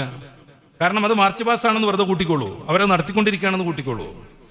ചെറിയ ആളുകൾക്കൊക്കെ, ചെറുപ്പക്കാർക്ക് മനസ്സിലാവാനാണ് ഞാൻ ഇങ്ങനെ പറയുന്നത്. ജീവിതത്തിൽ ഉടനീളം ചിലത് പാലിക്കണം. പട്ടാളക്കാരനോ മറ്റോ പരിശീലനം നടത്തുമ്പോൾ അവന് സംസാരിക്കാൻ പറ്റാത്തതുപോലെ ഈ സംസാരത്തെ നമ്മളും കൺട്രോൾ ചെയ്തുകൊണ്ടിരിക്കണം. കാരണം അത്രക്ക് റിസ്ക് അല്ല, അതിലേറെ വലിയ ടാസ്ക്കാണ് നമ്മൾ എടുത്തുകൊണ്ടിരിക്കുന്നത്. ഇനി സംസാരിക്കുകയാണെങ്കിൽ തന്നെ അത് ഇന്നതൊക്കെ പറയാൻ പറ്റുള്ളൂ എന്ന് നിയമമുണ്ട്. നമ്മുടെ ഇന്ത്യയുടെ രാഷ്ട്ര സുരക്ഷയുമായി ബന്ധിപ്പിക്കുന്ന എന്തെങ്കിലും സംഗതി പട്ടാളത്തുകാരനോ മറ്റു ജീവനക്കാർക്കോ പറയാൻ പാടുണ്ടോ, മിണ്ടാൻ പാടുണ്ടോ? പാടില്ല. അതുപോലെ നമ്മുടെ പരലോകത്തെ ബാധിക്കുന്ന ഒരു സംസാരവും നമ്മുടെ നാക്കുകൊണ്ടുണ്ടാവാൻ പാടില്ല. ഇത് നമുക്ക് വേഗം മനസ്സിലാവുന്നതാണ്. എന്തുകൊണ്ട് ഇങ്ങനെ കർശനം എന്ന് പറയുന്നതിനൊന്നും ഒരർത്ഥമില്ല. നമ്മൾ നേരത്തെ പറഞ്ഞല്ലോ, ഇസ്ലാം എന്ന് പറഞ്ഞാൽ എല്ലാവരെയും മാനിക്കാനും സ്നേഹിക്കാനുമാണ് പറയുന്നത്. അപ്പോൾ ഒരാൾക്കായിട്ട് പ്രയാസം ഉണ്ടാകുന്ന ഒരു സംഗതിയും നമ്മളിൽ നിന്നുണ്ടാവാൻ പാടില്ല. അതുകൊണ്ടാണ് ഹബീബായ റസൂൽ സല്ലല്ലാഹു അലൈഹി വസല്ലം തങ്ങൾ വിജയത്തിൻ്റെ മാനദണ്ഡമായി ഈ നാവിനെ നമ്മുടെ മുമ്പിൽ പഠിപ്പിക്കുന്നത്. ദീർഘമായൊരു ഹദീസിൽ മുആദ് ബിൻ ജബൽ റളിയല്ലാഹു അൻഹു പറയുന്നത് കാണാം, കുൻതു മഅ നബി സല്ലല്ലാഹു അലൈഹി വസല്ലം ഫീ സഫർ, ഞാൻ റസൂലിനോടൊപ്പം ഒരു യാത്രയിലായിരുന്നു. അങ്ങനെ ഞാൻ നബി തങ്ങളുടെ അടുത്തേക്ക് എത്തി. നല്ല അടുപ്പം വന്ന് നബി തങ്ങളോടൊപ്പം തന്നെ സഞ്ചരിച്ചുകൊണ്ടിരിക്കുമ്പോൾ ആ സാധ്യത നന്നായിട്ട് മുതലെടുക്കണമെന്ന് ഞാൻ വിചാരിച്ചു. അങ്ങനെ ഞാൻ നബിയോട് ചോദിച്ചു, യാ റസൂലല്ലാഹ് അഖ്ബിർനി ബിഅമലിൻ യുദ്ഖിലുനി അൽ ജന്ന വയുബാഇദുനി അനിന്നാർ. റസൂൽ തങ്ങളെ, എന്നെ സ്വർഗ്ഗത്തിൽ പ്രവേശിപ്പിക്കുകയും നരകത്തിൽ നിന്ന് വിമോചിപ്പിക്കുകയും ചെയ്യുന്ന ഒരു പ്രവൃത്തി പറഞ്ഞു തരാമോ? നബി സല്ലല്ലാഹു അലൈഹി വസല്ലം തങ്ങൾ അദ്ദേഹത്തെ അഭിനന്ദിച്ചുകൊണ്ട് പറഞ്ഞു, ലഖദ് സഅൽതനി അൻ അദീം, ഒരു വല്ലാത്ത കാര്യമാണ് താങ്കൾ ചോദിച്ചത്. പക്ഷേ ഇന്നഹു ലയസീറുൻ അലാ മൻ യസ്റഹുല്ലാഹു അലൈഹി, അല്ലാഹുവിൻ്റെ അനുഗ്രഹം ഉണ്ടെങ്കിൽ അതെല്ലാവർക്കും സിമ്പിളായി മാറും. അങ്ങനെ റസൂൽ പൊതുവെ കുറേ കാര്യങ്ങൾ പറയുന്നു. തഅബ്ദുല്ലാഹ, അല്ലാഹുവിനെ ആരാധിക്കണം, വലാ തുശ്രികു ബിഹി ഷൈഅൻ, വതുഖീമുസ്സലാ, നിസ്കാരം നിർവഹിക്കണം, തുഅ്തിയ സക്ക, ഇങ്ങനെ കുറേ പൊതുവായ കാര്യങ്ങൾ ഇങ്ങനെ പറഞ്ഞിട്ട് ഹബീബായ നബി സല്ലല്ലാഹു അലൈഹി വസല്ലം തങ്ങൾ അലാ ഉഖ്ബിറുക്കും ബിർഇസിൽ അംരി കുല്ലി വഉമൂദിഹി വദർവത്തി സിനാമിഹി, എല്ലാ കാര്യത്തിൻ്റെയും ഏറ്റവും ശ്രേഷ്ഠമായ ഭാഗങ്ങൾ ഞാൻ പഠിപ്പിച്ചു തരട്ടെയോ? റസൂലിൻ്റെ ഒരു ശൈലിയാണ്, ഞാൻ പഠിപ്പിച്ചു തരട്ടെ എന്ന് ചോദിക്കും. അപ്പോൾ ഈ മുന്നിലുള്ള വിദ്യാർത്ഥി ഒന്നുകൂടെ അങ്ങോട്ട് ഊർജ്ജസ്വലനാവും. എന്നിട്ട് ഹബീബായ നബി സല്ലല്ലാഹു അലൈഹി വസല്ലം തങ്ങൾ പറയുന്നു, റഅ്സുൽ അംറി അൽ ഇസ്ലാം, എല്ലാ കാര്യങ്ങളിലെയും ഏറ്റവും ടോപ്പ് അൽ ഇസ്ലാമു, ഇസ്ലാമാണ്. ഉമൂദുഹു അസ്സലാ, കാര്യങ്ങളിൽ ഏത് കാര്യത്തിൻ്റെയും ഈ പില്ലർ, അതിൻ്റെ തൂണ്, അത് നിസ്കാരമാകുന്നു. ദർവത്ത് സനാമിഹി അൽ ജിഹാദ്, ദീനിനു വേണ്ടി കഠിനാധ്വാനം ചെയ്യലാണ് അതിൽ ഉന്നതമായ ശ്രേഷ്ഠമായ സ്ഥാനം. ഇതെല്ലാം പറഞ്ഞിട്ട് ഹബീബായ നബി തങ്ങൾ പറയാണ്, അലാ ഉഖ്ബിറുക ബിമിലാക്കി ദാലിക കുല്ലി, ഖുൽതു യാ റസൂലല്ലാഹ് ബലാ യാ റസൂലല്ലാഹ് ഖാൽ ഫഅഖദ ബിലിസാനിഹി. ദീർഘമായ ഹദീസാണ്, ഞാൻ അങ്ങനെ ചാടിപ്പോവാണ്, നമുക്ക് സമയം കുറവാണ്. റസൂലുള്ളാഹി സ്വല്ലല്ലാഹു അലൈഹി വസല്ലം തങ്ങൾ പറയാൻ, ഇതെല്ലാം കൂടി ഉൾക്കൊള്ളിക്കുന്ന ഒരു കാര്യം ഞാൻ പറഞ്ഞു തരാം. വളരെ ആവേശത്തോടുകൂടെ മുആദ് ബിൻ ജബൽ തങ്ങൾ പറഞ്ഞു, അതെ പറഞ്ഞു തരൂ ഹബീബേ. ആ സമയത്ത് ഫഅഖദ ബിലിസാനി, അല്ലാഹുവിൻ്റെ റസൂൽ തന്റെ നാവ് പിടിച്ചു. ഖാൽ, എന്നിട്ട് പറഞ്ഞു, കഫലൈക ഹാദാ, ഇതിനെ ശ്രദ്ധിക്കുക, ഇതിനെ ശ്രദ്ധിക്കുക. ആ സമയത്ത് പ്രിയപ്പെട്ട ശിഷ്യൻ ചോദിക്കുന്നുണ്ട്, യാ നബി അല്ലാഹ് വ ഇന്നാ ലമുആഖദൂന ബിമാ നതകല്ലമു ബി, ഈ സംസാരിക്കുന്ന കാര്യങ്ങളിൽ പണിഷ്മെന്റ് വരുമോ? ഞങ്ങൾ ഈ സംസാരിക്കുന്ന കാര്യങ്ങളിൽ ഞങ്ങൾക്ക് ശിക്ഷ എന്തെങ്കിലും ഉണ്ടാകുമോ? നബി സല്ലല്ലാഹു അലൈഹി വസല്ലം തങ്ങൾ പറഞ്ഞു, സഖുലത് ഉമ്മുക യാ മുആദ്. ആ പ്രയോഗത്തിന്റെ അർത്ഥം നിന്റെ ഉമ്മ നഷ്ടപ്പെടട്ടെ എന്നാണ്. അതായത് അനൗചിത്യമുള്ള കാര്യങ്ങളൊക്കെ പറയുമ്പോഴാണ് അറബികൾ ഇങ്ങനെ ഒരു പ്രയോഗം നടത്തൽ. ഉമ്മ നശിച്ചു പോട്ടെ എന്നത് അതിൻ്റെ ഭാഷാപരമായ അർത്ഥമല്ല അവിടെ ഉദ്ദേശിക്കുന്നത്. നേരെ മറിച്ച്, എന്ത് കുഴപ്പമാണ് നീ പറയുന്നത്, ഉമ്മ മരിക്കാന്നൊക്കെ പറഞ്ഞാൽ അത്ര വലിയൊരു കുഴപ്പമാണ്, എന്ത് പ്രശ്നമാണ് നീ പറയുന്നത് എന്ന് അതിൻ്റെ തീവ്രതയുടെ ആ ഒരു രീതി തന്നെ പ്രയോഗിച്ചുകൊണ്ട് അല്ലാഹുവിൻ്റെ റസൂൽ പറയാൻ, അൽ യകുബ്ബുന്നാസ ഫിൽ നാരി അലാ വുജൂഹിഹിം ഔ അലാ മനാഖിരിഹിം ബിൽ ഹസാഇദു അൽസിനതിഹിം. നാവിൻ്റെ തെറ്റുകൾക്ക് ചോദ്യം ഉണ്ടാവുന്നതാണോ ചോദിക്കണേ? മോനെ കേൾക്കൂ, നരകത്തിൽ മുഖം കുത്തിയോ മൂക്കുകുത്തിയോ ആളുകൾ വീഴുന്നത് നാവിൻ്റെ പ്രവൃത്തിഫലം കൊണ്ട് മാത്രമായിരിക്കും. നരകത്തിൽ പലരും പോകും പല രീതിയിൽ, പക്ഷെ നരകത്തിലേക്ക് മുഖം കുത്തി വീഴുന്ന ഒരു ടീമുണ്ട്. രണ്ട് പ്രയോഗമുണ്ട്. അത് നമ്മുടെ റാവി, ഇത് ഹദീസ് ഉദ്ധരിക്കുന്നയാൾ, അദ്ദേഹത്തിന് വരുന്നൊരു ചെറിയ സംശയമാണ്. അങ്ങനെ വരുമ്പോൾ രണ്ടും കൂടിയും അവർ ചേർക്കും, ഒന്നുകിൽ മുഖം അല്ലെങ്കിൽ മൂക്ക്. വ്യത്യാസമൊന്നുമില്ല, മുഖം കുത്തി വീഴുമ്പോഴും മൂക്ക് കുത്തും, മൂക്ക് കുത്തി വീഴുമ്പോഴും മുഖം കുത്തും. പക്ഷെ ഹബീബായ നബി തങ്ങൾ എന്താ പ്രയോഗിച്ചു എന്നുള്ളത് അത്രമേൽ സൂക്ഷ്മമായിട്ടാണ് സഹാബി വര്യന്മാർ റിവായത്ത് ചെയ്യുക. ഏതെങ്കിലും ഒന്ന് പറഞ്ഞാൽ രണ്ടും റെഡിയാണ്, അത്രയ്ക്ക് സൂക്ഷ്മമായി. അപ്പോൾ അവർക്ക് ചില ഡൗട്ടൊക്കെ വന്നാൽ നബി പ്രയോഗിച്ച പദം എന്തായിരുന്നു ഡൗട്ട് വന്നാൽ അത് രണ്ടും അവരങ്ങോട്ട് ചേർക്കും. അങ്ങനെയാണ് മൂക്ക് അല്ലെങ്കിൽ മുഖം എന്ന് പറയുന്നത്. ഇതിൻ്റെ ആശയം എന്താണ്? പലരും പല രീതിയിൽ നരകത്തിൽ പോവേണ്ടി വരും. പക്ഷെ നരകത്തിൽ മുഖം കുത്തി വീഴുന്ന ഒരു ടീമുണ്ട്. ആ മുഖം അവിടെ പൂണ്ട് കിടക്കും, കയ്യും കാലും അടിച്ചുകൊണ്ടിരിക്കും. ആ മുഖത്ത് നിന്ന്, ആ കുഴിയിൽ നിന്ന് നരകത്തിലേക്ക് പൂണ്ട് കിടക്കുന്ന മുഖം ഊരിയെടുക്കാൻ അവർക്ക് സാധ്യമല്ലാതെ വരും. ഇങ്ങനെ ആളുകൾ നരകത്തിൽ പ്രവേശിക്കുന്നത് ഈ നാക്കിൻ്റെ പ്രശ്നം കൊണ്ടല്ലാതെ ഇല്ല എന്ന് നബി സല്ലല്ലാഹു അലൈഹി വസല്ലം തങ്ങൾ പറയാണ്. അപ്പോൾ നാക്ക് അല്ലാഹു നൽകിയ വലിയ നിഅമത്താണ്, അതിൽ യാതൊരു തർക്കമില്ല. അതിനെ ഉപയോഗിക്കേണ്ടത് എങ്ങനെ എന്നതാണ് പ്രധാനം. എൻ്റെ മുന്നിൽ കുറേ ഹദീസുകളുണ്ട്. ഞാൻ ചാടിച്ചാടി മാത്രം പോകാം. നല്ല കലാമ് പറയുക എന്നത് സ്വർഗത്തിന്റെ ഉന്നതിയിൽ പാർക്കാനുള്ള കാരണമാകുന്നു. നല്ല കലാം, ത്വയ്യിബായ കലാം, ഈ കുറച്ചുകൊണ്ടുള്ള സംസാരം, ആളുകളെ വെറുപ്പിച്ചുകൊണ്ടുള്ള പ്രയോഗങ്ങൾ, ഒരാവശ്യമല്ലാത്ത ചില സ്വാർത്ഥ താല്പര്യങ്ങൾക്ക് വേണ്ടി കുറേ ആളുകൾ പച്ചക്കള്ളം വിളിച്ചു പറയുന്നത്, അവർക്ക് ചെറിയ രാഷ്ട്രീയ ലാഭമൊക്കെ ആയിരിക്കും ഉണ്ടാവുക. PC ജോർജ് എന്ന് പറയുന്ന വലിയൊരു വായാടിയുണ്ട്. അദ്ദേഹത്തിന്റെ ചില വാക്കുകൾ ഇന്ന് കേരളം ആശങ്കയോടുകൂടെ ചർച്ച ചെയ്യുന്നു. ജനിച്ച ഓരോ മുസ്ലിമും വർഗീയവാദിയാണെന്നാണ് ആ മനുഷ്യൻ പറയുന്നത്. എന്ത് എവിഡൻസ് വെച്ചിട്ട്? എന്നിട്ട് ഇവിടുന്ന് പൊയ്ക്കൊള്ളണം എന്നാണ് പറയുന്നത്. ഇത്തരം ചില ആളുകളുടെ പ്രയോഗമൊക്കെ കേട്ടാൽ തോന്നും അവർക്കെങ്ങാണ്ട് സ്ത്രീധനം കിട്ടിയതാണ് ഈ ഭാരതം എന്ന്. അവർക്കെങ്ങാണ്ട് സ്ത്രീധനായിട്ട് കിട്ടിയതാണ് ഈ ഭാരതം എന്ന് തോന്നിപ്പോകും. പൊയ്ക്കോളൂ പൊയ്ക്കോളൂ, അവരിങ്ങനെ ടിക്കറ്റ് അടിച്ചുകൊണ്ടിരിക്കുകയാണ് പാകിസ്ഥാനിലേക്ക് പൊയ്ക്കോളൂ എന്ന്. ഇന്ത്യയിലെ ഡൽഹി ഗേറ്റിൽ ഭാരതത്തിന്റെ സ്വാതന്ത്ര്യത്തിന് വേണ്ടി രക്തസാക്ഷികളായവരുടെ പേര് കുത്തിവെച്ചിട്ടുണ്ട്. അതിൽ ഏറ്റവും കൂടുതലുള്ള നാമം ഈ സൊസൈറ്റിയുടേതാണ്, മുസ്ലിം ജനസംഖ്യയുടേതാണ്. ഇന്ത്യയുടെ എല്ലാ സാംസ്കാരിക പൈതൃകവും സൃഷ്ടിച്ചെടുത്തത് ഈ സമൂഹമാണ്.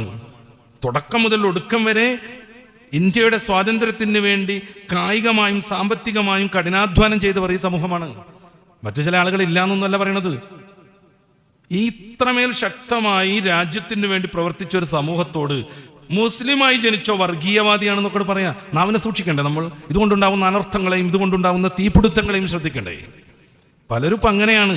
സ്വാർത്ഥമായ ലാഭത്തിന് വേണ്ടി ചരിത്രം മറക്കുക, വർത്തമാനത്തിലുള്ള എല്ലാ സൗഹൃദങ്ങളും മറക്കുക, എന്നിട്ട് തല്ലട്ടെ എന്ന്.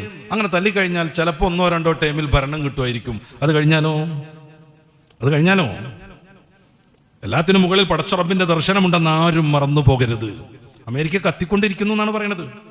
നമ്മളാരെങ്കിലും അത് വേറെ രീതിയിൽ വ്യാഖ്യാനിച്ചുകൊണ്ടിരിക്കല്ല. അമേരിക്കയിലെ പൗരന്മാർ വിളിച്ചു പറഞ്ഞുകൊണ്ടിരിക്കുന്നു, ഗസയിലെ പാവങ്ങൾ ഇതൊക്കെ അനുഭവിച്ചല്ലോ, ഇപ്പോഴാണ് ഞങ്ങൾക്ക് ബോധ്യം വന്നത് എന്ന്. വീഡിയോ ഉണ്ട്. ചില സ്ത്രീകളൊക്കെ ആർത്ത് കരയാണ്. എത്ര ലക്ഷം കോടി ഡോളറാണ് കത്തിച്ചാമ്പലായിക്കൊണ്ടിരിക്കുന്നത്. യാതൊരുവിധ എക്സ്ക്യൂസും ചെയ്യരുത്. ആ സമൂഹത്തെ മുഴുവൻ നശിപ്പിക്കണമെന്ന് ഉറക്കെ പറഞ്ഞ അമേരിക്കൻ സിനിമാ രംഗത്തെ മഹാമല്ലന്മാർ പൊട്ടിക്കരഞ്ഞുകൊണ്ടിരിക്കുന്നു. ഞങ്ങളെ വീട് പോയി, ഞങ്ങളുടെ സമ്പത്ത് മൊത്തം പോയി, എൻ്റെ വിവാഹ ഡ്രസ്സ് പോയി. ഓരോ വലിയ വലിയ പ്രശ്നങ്ങളാണത്. അപ്പൊ നാക്കിനെ സൂക്ഷിക്കാതെ അന്തം വിട്ട് ഉപയോഗിച്ചാൽ സമൂഹങ്ങൾക്കിടയിൽ ഛിദ്രതയുണ്ടാകും. മനുഷ്യനെ മാനിക്കും വിധത്തിലാവണം നമ്മുടെ സംസാരം. അത് മക്കളോടാണെങ്കിലും വിദ്യാർത്ഥികളോടാണെങ്കിലും സഹപ്രവർത്തകരോടാണെങ്കിലും പൊതുസമൂഹത്തോടായാലും. ഹബീബായ നബി സല്ലല്ലാഹു അലൈഹി വസല്ലം തങ്ങൾ പറഞ്ഞു, ഇന്ന ഫിൽ ജന്നത്തി ഖുറഫ, സ്വർഗത്തിൽ ചില പ്രത്യേകമായ സംവിധാനങ്ങളുണ്ട്, റൂമുകളുണ്ട്. യുറാ ലാഹിറുഹാ മിൻ ബാത്തിനിഹാ വ ബാത്തിനുഹാ മിൻ ലാഹിരിഹാ, ഉള്ളിൽ നിന്ന് പുറം കാണും, പുറത്തു നിന്ന് ഉള്ളും കാണും. അഅദ്ദഹല്ലാഹു തആല ലിമൻ അത്അമ തആം, ഇത് അല്ലാഹു ആർക്ക് വേണ്ടിയാണ് സംവിധാനിച്ചത്? പാവപ്പെട്ടവർക്ക്, ഭക്ഷണം നൽകുന്നവർക്ക്. വ അലാനൽ കലാം, മാന്യമായി മൃദുവായി മനുഷ്യന്റെ ഹൃദയത്തെ വെട്ടിമുറിക്കാത്ത വിധം സംസാരിക്കുന്നവർക്ക്. പറയണതൊക്കെ കൊളത്ത്, എന്ത് പറഞ്ഞാലും വെട്ട്. മൂപ്പരോട് എന്തെങ്കിലും ചോദിക്കാൻ തന്നെ പേടി. കാര്യം ചോദിച്ചാൽ ഉടനെ വരും വമ്പിച്ചൊരു വെട്ട്. അങ്ങനത്തെ ആളുകൾക്കല്ല ഈ പ്രത്യേക സംവിധാനം. അലാനൽ കലാം, കലാമിനെ ഹൃദ്യമാക്കി, ലളിതമാക്കി, മൃദുവാക്കി സംസാരിച്ചിരുന്നാൽ അദ്ദേഹം വാ കൂട്ടരുതെന്ന് തോന്നും വിധം, എന്ത് ചോദിച്ചാലും ഒരു പരിഹാരം കിട്ടുമെന്ന വിധം അദ്ദേഹത്തിന്റെ സംസാരത്തെ അദ്ദേഹം ക്രമീകരിച്ചു. തുടർച്ചയായി നോമ്പെടുത്തു. സല്ലാ ബില്ലൈൽ, രാത്രിയിൽ ഉറക്കൊക്കെ അവഗണിച്ചുകൊണ്ട് അദ്ദേഹം നിസ്കരിച്ചു. വന്നാസുനിയാം, ജനങ്ങൾ ഉറങ്ങിക്കൊണ്ടിരിക്കെ. ഈ 4 കർമ്മങ്ങൾ ചെയ്യുന്ന ആളുകൾക്ക് പ്രത്യേകമായ സ്വർഗീയ അനുഭൂതികൾ ഉണ്ടാകുമെന്ന് ഹബീബായ റസൂലുള്ളാഹി സ്വല്ലല്ലാഹു അലൈഹി വസല്ലം തങ്ങൾ പറയുന്നു. ഇതുപോലെയുള്ള സമാനമായ ഹദീസുകൾ വേറെയുണ്ട്. അത്ബിൽ കലാം, കലാമിനെ മൃദുവാക്കുക, മാന്യമാക്കുക, മധുരമുള്ളതാക്കുക. ആർക്കും നോവിക്കുന്ന രീതിയിലാവരുത്. ദ്വയാർത്ഥ പ്രയോഗം പറഞ്ഞ് മാനം കെടുത്താതിരിക്കുക. വഫ്ഷിസ്സലാം, സലാമിനെ വർദ്ധിപ്പിക്കുക. വസിലിൽ അർഹാം, കുടുംബബന്ധം ചേർക്കുക.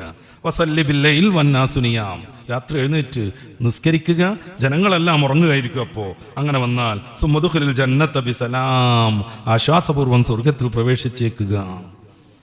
ഇത്രയും കാര്യം ചെയ്യുന്ന ആളുകൾക്ക് അള്ളാഹുവിന്റെ ഓഫർ, ആശ്വാസപൂർവ്വം നിങ്ങൾ സ്വർഗത്തിൽ ചെയ്തുകൊണ്ടിരിക്കുക.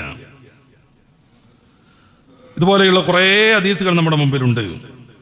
അതുകൊണ്ട് തന്നെ മനുഷ്യന്റെ സുരക്ഷതയുടെ ഒരു സുരക്ഷിതത്വത്തിന്റെ ഒരു മാർഗമാണ് അവൻ നിശബ്ദനായിരിക്കുക എന്നത്. നിശബ്ദനായിരിക്കുക. ഈ നിശബ്ദതയെ റസൂലുള്ളാഹി സ്വല്ലല്ലാഹു അലൈഹി വസല്ലം തങ്ങൾ ധാരാളമായി പുകഴ്ത്തുന്നുണ്ട്. അലൈക ബിഹുസ്നിൽ ഖുൽഖ്, നല്ല സ്വഭാവം വേണം. നീ നിർബന്ധമായി നല്ല സ്വഭാവം പിന്തുടരണം. മനുഷ്യനെ വെറുപ്പിക്കരുത്, മനുഷ്യനെ വിഷമിപ്പിക്കരുത്. പിന്നെ വതവ്വിലി സമത്ത്, നീ മൗനമായിരിക്കുന്നതിനെ വർദ്ധിപ്പിച്ചുകൊണ്ടിരിക്കുക. പറപറാന്ന് പറഞ്ഞുകൊണ്ടിരിക്കണ്ട, മൗനത്തെ നീ വർദ്ധിപ്പിക്കുക. എന്നിട്ട് ഹബീബായ നബി സല്ലല്ലാഹു അലൈഹി വസല്ലം തങ്ങൾ സത്യം ചെയ്ത് പറയുന്നത് അവിടത്തേക്ക് അത്രമേൽ ഉറപ്പാണ്. ഫവല്ലദീ നഫ്സി ബിയദി, എൻ്റെ ആത്മാവ് ആരാണോ നിയന്ത്രിക്കുന്നത് ആ റബ്ബാണേ സത്യം. മാ തജമ്മലൽ ഖലായിഖു ബിമിസ്ലിഹിമാ, ഈ രണ്ട് പ്രവൃത്തി കൊണ്ട് മനോഹരമാകുന്നത് പോലെ ഒരു സൃഷ്ടിക്കും മനോഹരമാവാൻ കഴിയില്ല. ഏത് രണ്ട് പ്രവൃത്തി? ഒന്ന് നല്ല സ്വഭാവം, സത് സ്വഭാവം. ഉറപ്പിക്കരുത്. അത് നമ്മുടെ ഡ്രസ്സ് മുതൽ പിടിച്ച് നമ്മുടെ വാക്കിലും നാക്കിലും നോക്കിലും നമ്മുടെ ഓരോ പ്രവൃത്തിയിലും ഈ സൽസ്വഭാവം വരണം. തിരക്കി കയറിക്കൊണ്ടേയിരിക്കുക. എന്തായാലും ബസ് നമ്മളെ കയറ്റിയിട്ടേ പോവുള്ളൂ, പക്ഷെ തിരക്കി കയറുക, വെറുപ്പിക്കുക, ആരോഗ്യമൊക്കെ വെച്ചിട്ട് ഉന്തി തള്ളിയിട്ടിട്ട് നമ്മളിങ്ങനെ ഒരു ജേതാവായി എന്നുള്ള രീതിയിൽ പോവുക. കുറെ ആളുകളുടെ മനസ്സിൽ നിരാശ വരും. അതൊരു നല്ല സ്വഭാവമല്ല. ചില ആളുകൾക്ക് അശ്ലീലം തോന്നും വിധത്തിലുള്ള സംഗതികളൊക്കെ ചെയ്യുക. ഡ്രസ് കോഡ് വൃത്തികെട്ടതാക്കുക, ഡ്രസ്സ് വൃത്തികെട്ടതിടുക. അത് ആസ്വദിക്കുന്ന ചില ആളുകൾ ഉണ്ടാവും, പക്ഷെ കുറേയേറെ ആളുകൾക്ക് അത് വികൃതമായി തോന്നും. അവർക്കത് വിഷമായിരിക്കും, അവർക്കത് ബുദ്ധിമുട്ടായിരിക്കും. ചില വൃത്തികെട്ട പരിപാടികൾ സാസയിലൊക്കെ ഇരുന്നിട്ട് ഈ മൂക്കൊക്കെ ഇങ്ങനെ മാന്തിക്കൊണ്ടിരിക്കുക, ഒന്നിച്ച് ഭക്ഷണം കഴിക്കുന്നതിൻ്റെ ഇടയിൽ വെള്ളം എടുത്തിട്ട് ഇങ്ങനെ എന്നൊക്കെ പറഞ്ഞിട്ട് ഇറക്കുക. എന്തുണ്ട് അതിൽ എന്നൊക്കെ ചോദ്യം ഉണ്ടാവും. എന്താ അങ്ങനെയൊക്കെ ചെയ്താലെന്നൊക്കെ തോന്നുന്നുണ്ടാവും. പക്ഷെ അതോടുകൂടെ പിന്നെ ഭക്ഷണം മുന്നോട്ടുണ്ടാകാൻ കഴിയാത്ത ആളുകളുണ്ടാവും. അവരെ ഉറപ്പിക്കരുത്. നമ്മൾ ആദ്യം ഭക്ഷണം കഴിച്ചു, വാഷ് ബേസിനപ്പുറം തന്നെ അങ്ങോട്ട് ചെല്ലുക, എന്നിട്ട് വായൊക്കെ കഴുകിയിട്ട് എന്ന് പറഞ്ഞിട്ട് ഇങ്ങനെ ഈ കാറി കുരച്ച് തുപ്പുക. അപ്പുറത്ത് ഭക്ഷണം കഴിച്ചുകൊണ്ടിരിക്കുന്നു. ബ്രഷ് ഇങ്ങനെ ചെയ്തുകൊണ്ട് നാക്കൊക്കെ വൃത്തിയാക്കാൻ വേണ്ടിയിട്ട് ഇങ്ങനെ ഇങ്ങനെ ഭയങ്കരമായിട്ട് ഇങ്ങനെ ഒംറ്റ് ചെയ്യുന്നത് പോലെ ചെയ്യാം. ഇതൊക്കെ ദുസ്വഭാവങ്ങളാവുന്നു. കുളിക്കാതെ ഇറങ്ങി വരിക, ഡ്രസ്സ് അലക്കാതെ മനുഷ്യനെ വർപ്പിച്ചുകൊണ്ടിരിക്കുക, ഇതൊന്നും നല്ല സ്വഭാവമേ അല്ല. അപ്പൊ ഹുസ്നുൽ ഖുൽഖ് ഒന്ന്. രണ്ടാമത്തത് നല്ല ഭാഷണം, അതേ പ്രകാരം സംസാരം കുറച്ച് കൂടുതലായി നിശബ്ദനായിരിക്കൽ. ഈ രണ്ട് സംഗതികൾ കൊണ്ട് മനുഷ്യന് മനോഹരമാവാൻ പറ്റുന്നത് പോലെ മറ്റൊന്നുകൊണ്ടും അവന് സന്തോഷിക്കാൻ കഴിയില്ല, അവന് വൃത്തിയാവാൻ കഴിയില്ലെന്ന് റസൂലുള്ളാഹി സ്വല്ലല്ലാഹു അലൈഹി വസല്ലം. മറ്റൊരു ഹദീസ് നമുക്ക് കാണാം, ഇമാം അഹ്മദ് നിവേദനം ചെയ്യുന്നു. അൽ മുസ്ലിം, ഒറിജിനൽ മുസ്ലിം ആരാണ്? മൻ സലിമന്നാസു മിൻ ലിസാനിഹി വയദി, അവന്റെ നാവിൽ നിന്നും അവന്റെ മറ്റ് ശരീരഭാഗങ്ങളിൽ നിന്നുമുള്ള ഉപദ്രവത്തിൽ നിന്ന് മാനവ സമൂഹം രക്ഷപ്പെടണം. മുഹമ്മദ് തങ്ങൾ അങ്ങനെ നിവേദനം ചെയ്യുന്നത്. അൽ മുസ്ലിം ആരാണ്? മുസ്ലിം മൻ സലിമന്നാസ്, ജനങ്ങൾ രക്ഷപ്പെട്ടിരിക്കുന്നു, മിൻ ലിസാനിഹി, അവന്റെ നാവിൽ നിന്ന്, നാവിന്റെ ഉപദ്രവത്തിൽ നിന്ന്, അപ്രകാരം അവന്റെ കൈകളുടെ മറ്റ് ശരീരഭാഗങ്ങളുടെ ഉപദ്രവത്തിൽ നിന്ന്. മഹാനായ റസൂലുള്ളാഹി സ്വല്ലല്ലാഹു അലൈഹി വസല്ലം തങ്ങളോട് ഉഖബത്ത് ബിൻ ആമിർ റളിയല്ലാഹു അൻഹു ചോദിക്കുന്നു, യാ റസൂലല്ലാഹ് മൻ നജാത്ത്, ഹബീബായ നബി തങ്ങളെ എന്താണ് ഈ വിജയം? അതിനുള്ള മാർഗം, അതിനുള്ള കാരണങ്ങൾ എന്താണ്? ഖാൽ, റസൂലുള്ളാഹി സ്വല്ലല്ലാഹു അലൈഹി വസല്ലം തങ്ങൾ പറഞ്ഞു, അംസിക് അലൈക ലിസാനക, നിന്റെ നാവിനെ നിയന്ത്രിക്കുക.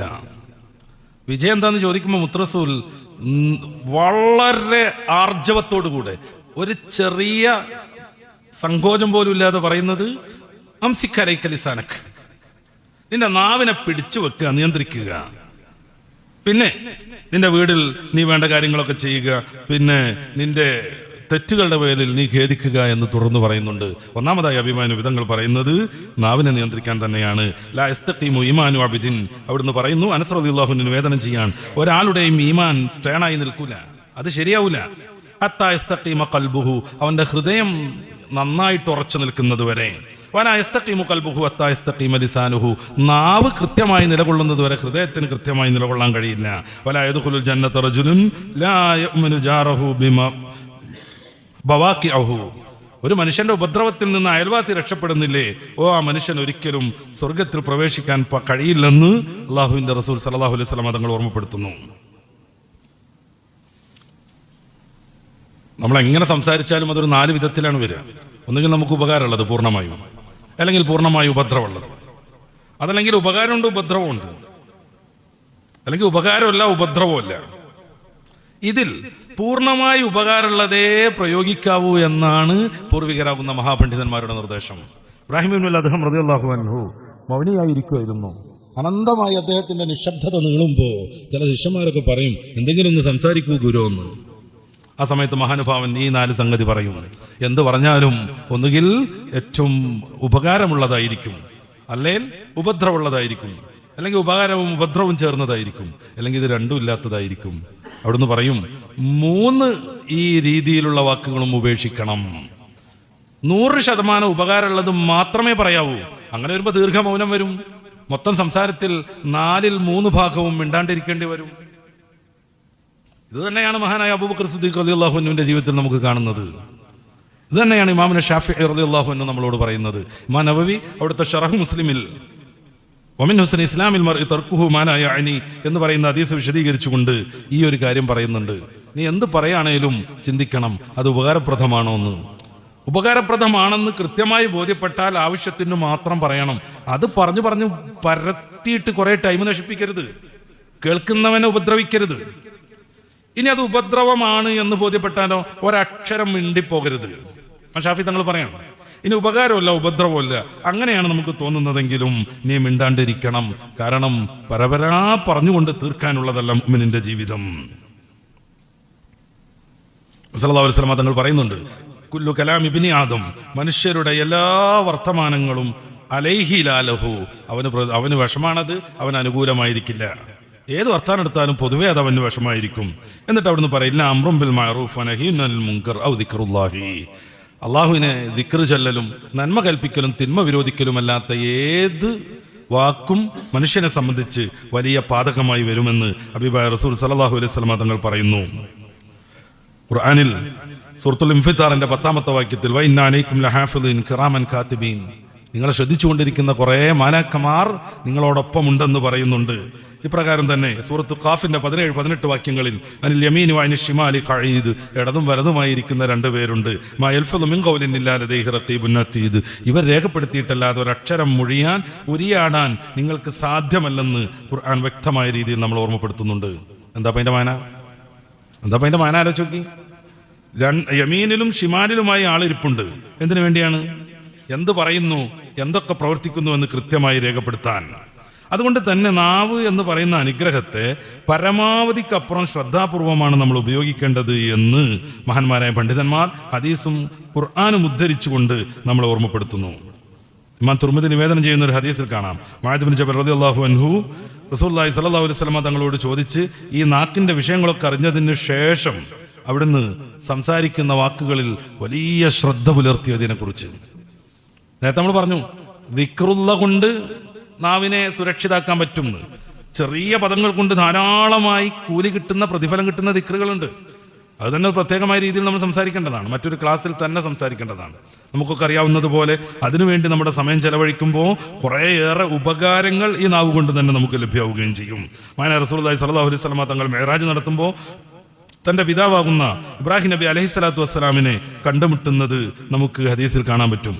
ഇബ്രാഹിം നബി അലൈഹിസ്സലാം റസൂലുള്ളാഹി സ്വല്ലല്ലാഹു അലൈഹി വസല്ലം തങ്ങളോട് കാര്യങ്ങളൊക്കെ അന്വേഷിക്കുന്നു, വിവരങ്ങളൊക്കെ തേടുന്നു. എന്നിട്ട് ഉമ്മത്തിനെ കാണുമ്പോൾ ഒരു കാര്യം പറയണം, സ്വർഗത്തിലെ മണ്ണ് കസ്തൂരിയേക്കാൾ മികച്ചതാണ്, സ്വർഗത്തിലെ അന്തരീക്ഷം, അവിടുത്തെ സൗകര്യങ്ങളൊക്കെ വിശദീകരിച്ചു കൊടുത്തിട്ട് പൂർവ്വപിതാവാകുന്ന ഇബ്രാഹിം നബി അലൈഹിസ്സലാത്തു വസ്സലാം ഹബീബായ റസൂലുള്ളാഹി സ്വല്ലല്ലാഹു അലൈഹി വസല്ലം തങ്ങളോട് പറയാണ്, നിങ്ങളുടെ ഉമ്മത്തിങ്ങളുടെ അടുത്ത് പോയിട്ട് സ്വർഗത്തിലെ കൃഷി എന്താണെന്ന് പറഞ്ഞു കൊടുക്കണം.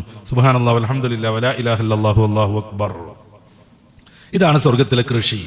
അതെത്ര വർദ്ധിക്കുന്നോ അതനുസരിച്ച് ഫലം പൊഴിക്കുന്ന വൃക്ഷങ്ങൾ ഇത് ചെല്ലുന്ന ആൾക്ക് വേണ്ടി സ്വർഗത്തിൽ തയ്യാറാക്കപ്പെടും. എത്ര കണ്ട് വർദ്ധിക്കുന്നോ, സുബ്ഹാനല്ലാഹ് അൽഹംദുലില്ലാഹി വലാ ഇലാഹ ഇല്ലല്ലാഹു വല്ലാഹു അക്ബർ, ഇത് എത്ര കണ്ട് വർദ്ധിക്കുന്നോ അത്രക്ക് സ്വർഗത്തിൽ നമുക്ക് വേണ്ടി സംവിധാനങ്ങൾ ഓരോ പ്രാവശ്യവും നിർമ്മിച്ചു കൊണ്ടേയിരിക്കുന്നു. നമ്മൾ പെരുന്നാളാകുന്ന സമയത്ത് 2 തക്ബീറിന്റെ ഇടയാവാൻ വേണ്ടി കാത്തിരിക്കൊന്നും വേണ്ട, ഇത് ചൊല്ലിക്കൊണ്ടേയിരിക്കാം. സുബ്ഹാനല്ലാഹി അൽഹംദുലില്ലാഹി വലാ ഇലാഹ ഇല്ലല്ലാഹു വല്ലാഹു അക്ബർ പെരുന്നാൾ നിസ്കാരം വരട്ടെ എന്നിട്ട് കാണിക്കാം എന്നുള്ള രീതിയിൽ വാശി പിടിച്ച് നിൽക്കണ്ട. സ്വർഗത്തിലെ മണ്ണിനെക്കുറിച്ചും അവിടുത്തെ പ്രകൃതിയെക്കുറിച്ചും വിശദീകരിച്ച് നമ്മളെ വല്ലാതെ ഇഷ്ടപ്പെടുന്ന നമ്മുടെ പൂർവ്വപിതാവ് ഇബ്രാഹിം നബി അലൈഹിസ്സലാത്തു വസ്സലാം മുത്ത് റസൂൽ സല്ലല്ലാഹു അലൈഹി വസല്ലം തങ്ങൾക്ക് നിർദ്ദേശിച്ചു കൊടുക്കുകയാണ്, ഇത് ചൊല്ലിക്കൊണ്ടിരിക്കാനും ഇത് വർദ്ധിപ്പിച്ചുകൊണ്ടിരിക്കാനും പറയണം. അങ്ങനെ വരുമ്പോൾ വലിയ സ്ഥാനം സ്വർഗത്തിലേക്ക് അവരെത്തുമ്പോഴേക്ക് ലഭ്യമാകും. ഈ സംസാരം ഇങ്ങനെ കൂടിക്കൊണ്ടിരുന്നുള്ള ചില ദോഷങ്ങൾ കൂടെ നമ്മൾ പരിഗണിക്കണം. ഇൻഷാ അല്ലാഹ് സമയം അനുസരിച്ച് ഞാൻ ഓടിപ്പോകാം. ഒന്നാമത്തത് കളവ് ധാരാളമായി വന്നു പോകും. മൻ കസറ കലാമുഹു കസറ ദുനൂബു, റസൂലുള്ളാഹി പറഞ്ഞു, ആരുടെയെങ്കിലും സംസാരം കൂടുതലായി കഴിഞ്ഞാൽ ദോഷങ്ങൾ കൂടുതലാകും. സ്വാഭാവികം മാത്രം. കളവ് പറയേണ്ടി വരും, പലരെയും കുറിച്ച് അവർക്ക് ഇഷ്ടമല്ലാത്തത് പ്രയോഗിക്കേണ്ടി വരും. അങ്ങനെ മങ്കസുറ ദുനൂബുഹു മാത്ത ഖൽബുഹു, ആരുടെയെങ്കിലും ഹൃദയം കറുത്തു പോയിട്ടുണ്ടെങ്കിൽ, ഹൃദയത്തിൽ ദോഷം കൂടിക്കൊണ്ടിരുന്നാൽ അവിടെ ഹൃദയം ആത്മീയ കാര്യങ്ങളിൽ നിന്ന് മരവിച്ചു പോകും, മരിച്ചു പോകും. മൻ മാത്ത ഖൽബുഹു ദഖല ഫിന്നാർ, ഹൃദയം മരിച്ചാൽ നരകം പ്രവേശിക്കേണ്ടി വരും. അപ്പോൾ സംസാരം കൂടുമ്പോഴുള്ള ഒന്നാമത്തെ പ്രശ്നം കളവ് കൂടുന്നുള്ളതാണ്. റസൂലുള്ളാഹി സ്വല്ലല്ലാഹു അലൈഹി വസല്ലം തങ്ങളുടെ അടുത്ത് പോയിട്ട് ചിലർ ചോദിക്കുന്നുണ്ട്, എനിക്ക് വിജയം നേടാൻ എന്ത് വേണം? അഭിമാന വിധങ്ങൾ പറയുന്നില്ല, കള്ളം പറയരുത് എന്നാണ്. കൂടുതലൊന്നും വേണ്ട, കള്ളം പറയരുത്. ആ ചോദിച്ച ഇബ്നു അബ്ബാസ് തങ്ങൾക്ക് അത് പോരാന്ന് തോന്നിയെന്നാണ്. അവിടുന്ന് പിന്നെയും ചോദിച്ചു, എന്താണ്? റസൂൽ പറഞ്ഞില്ല, കള്ളം പറയരുത്. അതന്നെ മൂന്നാമതും ആവർത്തിച്ചു. മൂപ്പര് വിചാരിച്ച കുറേ എന്തൊക്കെ ടാസ്ക് കൊടുക്കുന്നതാണ്. രാത്രി ഇങ്ങനെ നിസ്കരിക്കണം, അങ്ങനെ എല്ലാ ദിവസവും നോമ്പ് വിൽക്കണം, വിജയം നേടാൻ ഇങ്ങനെയൊക്കെ റസൂലുള്ളാഹി കുറേ പറഞ്ഞു കൊടുക്കുന്നതാണ് മൂപ്പര് പ്രതീക്ഷിച്ചു വന്നത്. മൂന്നാമത് ചോദിച്ചപ്പോഴും നബി തങ്ങൾ ഒരു ഉത്തരം തന്നെ പറഞ്ഞു, കള്ളം പറയരുത്. അവിടുന്ന് അതിൻ്റെ ഒരു പ്രായോഗിക രീതി കൂടി പറഞ്ഞു. ഖുലിൽ ഹഖ്ഖ വലൗ കാന മുർറ. അനന്തരഫലം നമുക്ക് ഈ ദുന്യാവിലും നമ്മുടെ ജീവിതത്തിലും വിഷമായാൽ പോലും സത്യമേ പറയാവൂ. ഈ വാക്കും കൊടുത്താണ് ചെറിയ കുട്ടിയാകുന്ന ഷെയ്ഖ് മുഹീദ്ദീൻ തങ്ങളെ ഉമ്മ പറഞ്ഞയക്കുന്നത്. അത് പാലിച്ചത് കൊണ്ടാണ് ആ കള്ളന്മാരുടെ മഹാസംഘം പരിശുദ്ധ ദീനിലേക്ക് കടന്നു വരുന്നത്. ഒരു കുഞ്ഞുമോന്റെ സത്യസന്ധതയിൽ അവർക്ക് നാണം തോന്നിപ്പോയി. എത്രയാളെയാണ് ഞങ്ങൾ കൊള്ളയടിച്ചത്, എത്രയാളെയാണ് സമ്പത്ത് മോഷ്ടിക്കാൻ വേണ്ടി കൊന്നുകളഞ്ഞത്. ഒരു ചെറിയ കുട്ടി, എത്രമേൽ പക്വമതിയാണ്. അത് ആലോചിച്ചു ആ കൊള്ളത്തലവൻ. അദ്ദേഹം പരിശുദ്ധ ദീനിന്റെ യഥാർത്ഥ ശൈലിയിലേക്ക് കടന്നു വന്നു. മദ്രസക്ക് പഠിക്കാൻ പോകുന്ന മൊയ്തീൻ ഷെയ്ഖ് കാണിച്ച മഹാവിപ്ലവം എന്തുകൊണ്ട്? കള്ളം പറയരുതെന്ന് ഉമ്മ ഉപദേശിച്ചു. അതങ്ങനെ തന്നെ അങ്ങോട്ട് പാലിച്ചു. സംസാരം കൂടിയാൽ കള്ളം കൂടി പോകും.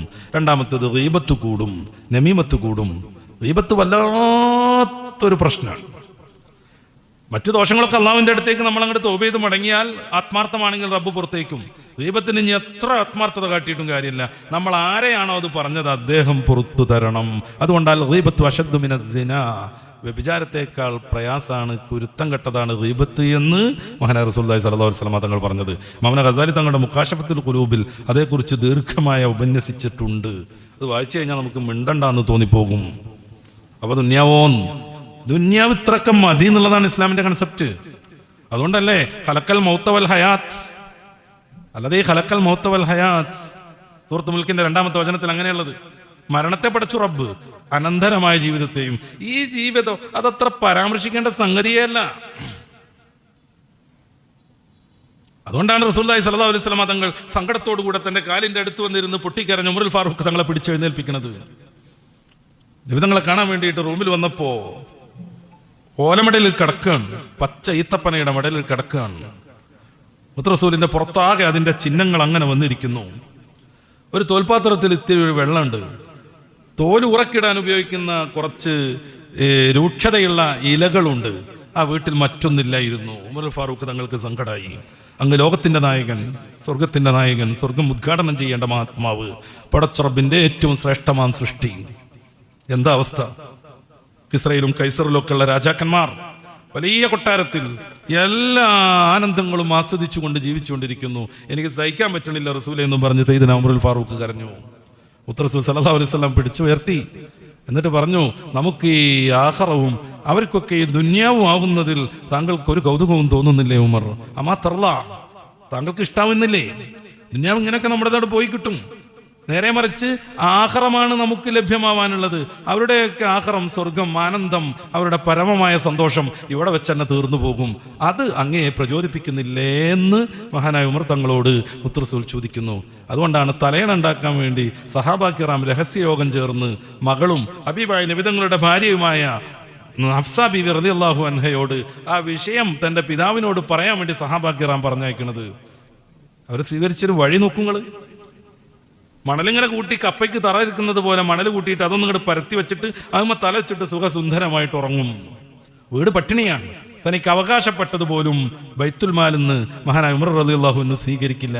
വീട് പട്ടിണിയാണ്. അങ്ങനെയാണ് അലിയാർ തങ്ങളുടെ അധ്യക്ഷതയിൽ സഹാബാ കിറാം ഒരു സ്വകാര്യ യോഗം നടത്തുന്നത്. ഉമറുൽ ഫാറൂഖിന് ശമ്പളം കൊടുക്കണം റളിയല്ലാഹു അൻഹു. അവിടത്തേക്ക് ഒരു തലേണ ഉണ്ടാക്കി കൊടുക്കണം. ഈ മണ്ണ് കൂട്ടി വെച്ചിട്ട് കല്ല് കട്ടൊക്കെ വെച്ചിട്ട് ഉറങ്ങണത് നമുക്ക് പറ്റണില്ല, സഹിക്കാൻ പറ്റണില്ല. തലേണ എന്ന് പറയുമ്പോഴത്തേന് വളരെ സോഫ്റ്റായ മൃദുവായ തല വെച്ച് പോകുമ്പോഴേക്ക് ഉറങ്ങിപ്പോകുന്ന എന്തോന്നാണെന്ന് മനസ്സിലാക്കരുത്. ഈത്തപ്പനയുടെ ഓലകൾ കീറി പീസാക്കിയിട്ട് ഒരു മുണ്ട് കെട്ടിയിട്ട് ആ മുണ്ടുകൾ അമർത്തി വെക്കുന്നതാണ് അവരുദ്ദേശിച്ച തലയണ. പക്ഷേ ഈ ഒരു സൗകര്യം ഉമറുൽ ഫാറൂഖിന് നൽകുന്ന കാര്യം ആരവിടെ പോയിട്ടൊന്ന് പറഞ്ഞു കൊടുക്കുക? അതുവരെ യോഗത്തിൽ ഉഷാറിൽ അഭിപ്രായം പറഞ്ഞവരൊക്കെ മെല്ലെ മെല്ലെ പിന്മാറി. എനിക്കാവില്ല എന്ന് പറഞ്ഞു. അങ്ങനെയാണ് അവരൊരു ഐഡിയ കണ്ടുപിടിക്കുന്നത്. മോളോട് പറയിപ്പിക്കാം, മോള് പറഞ്ഞ സ്വന്തം മോള് മാത്രമല്ല, മുത്തറസൂലിന്റെ ഭാര്യ ആയതുകൊണ്ട് ഉമറുൽ ഫാറൂഖിന്റെ ഉമ്മ കൂടെയാണ്, ബഹുമാനിക്കേണ്ട ആളാണ്. അങ്ങനെ ആകുമ്പോൾ പ്രശ്നം ഉണ്ടാവില്ല. അങ്ങനെയാണ് ഹഫ്സ ബി റളിയല്ലാഹു അൻഹ പോണത്. ഈ കാര്യം ഉമറുൽ ഫാറൂഖ് തങ്ങളോട് ഉന്നയിക്കുന്നത്. ഉമറുൽ ഫാറൂഖ് തങ്ങൾ തലതാത്തി കണ്ട് കരഞ്ഞു, തലതാഴ്ത്തി കരഞ്ഞു. എന്നിട്ട് അവിടെ നിന്ന് മെല്ലെ എഴുന്നേറ്റിട്ട് പ്രിയപ്പെട്ട മോളെ ചേർത്ത് നിർത്തി. എന്തേ ഹഫ്സ, നിന്റെ പ്രിയപ്പെട്ട സഹോദരൻ, എൻ്റെ പ്രിയപ്പെട്ട മോൻ അബ്ദുല്ലാഹി ബിൻ ഉമറിനോട് മുത്തറസൂൽ സല്ലല്ലാഹു അലൈഹി വസല്ലമ തങ്ങൾ അവൻ്റെ 2 ചുമലിലും കൈവച്ചുകൊണ്ട് ഹൃദയത്തോടുടക്കി കണ്ണോടുടക്കിക്കൊണ്ട് പറഞ്ഞൊരു കാര്യം നീ മറന്നുപോയി. കും ഫി ദുനിയ കഅന്നക ഗരീബ് ഔ ആബിറു സബീൽ വഉദ്ദ നഫ്സക മിൻ അസ്ഹാബിൽ ഖുബൂർ. നീ ഈ ദുനിയാവിൽ ഒരു യാത്രക്കാരൻ മാത്രം, ഒരു വിദേശി മാത്രം. നിന്റെ യഥാർത്ഥ ജീവിതത്തിലേക്ക് നീ പോയിക്കൊണ്ടിരിക്കുകയാണ് ബിൻ ഉമർ. വഉദ്ദ നഫ്സക മിൻ അസ്ഹാബിൽ ഖുബൂർ. ഏത് നിമിഷവും മരിക്കുമെന്ന്, ഖബറിൽ പോവേണ്ടി വരുമെന്ന്, നിന്റെ ശരീരം ഖബറാളികളോടുകൂടെയാകുമെന്ന് നീ എപ്പോഴും വിചാരിച്ചുകൊണ്ടിരിക്കുക.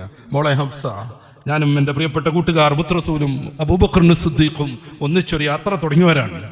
അവർ 2 പേരും അവരുടെ ലക്ഷ്യസ്ഥാനത്തേക്ക് എത്തിച്ചേർന്നു. ഇനി ഞാൻ, അവർക്കൊന്നും ഇല്ലാത്തൊരു സൗകര്യം എനിക്ക് വേണ്ട മോളെ എന്നും പറഞ്ഞിട്ട് മഹാനായ ഉമറുൽ ഫാറൂഖ് തങ്ങൾ വളരെ ചെറിയ ആ ദുന്യാവിന്റെ സൗകര്യം പോലും ഉപേക്ഷിക്കുന്നു. കാരണം ഈ ദുന്യാവിന് വേണ്ടിയല്ല അവർ ജീവിച്ചത്. ഈ ദുന്യാവ് അങ്ങോട്ട് തീരുമെന്ന കൃത്യമായ ബോധം അവർക്കുണ്ടായിരുന്നു. അപ്പൊ ഗീബത്ത് പറയാൻ നമ്മൾ എത്രമേൽ അവസരം ഉണ്ടാക്കിയാലും അതൊക്കെ ആഖിറത്തിനെ ബാധിക്കുമെന്ന് നമ്മൾ മനസ്സിലാക്കി. ഗീബത്ത് പറയാതെ ജീവിക്കാൻ എങ്ങനെ കഴിയണം? അതാണ് വിശ്വാസി. കളവ് പറയാതെ എങ്ങനെ കഴിയണം? അതാണ് വിശ്വാസി.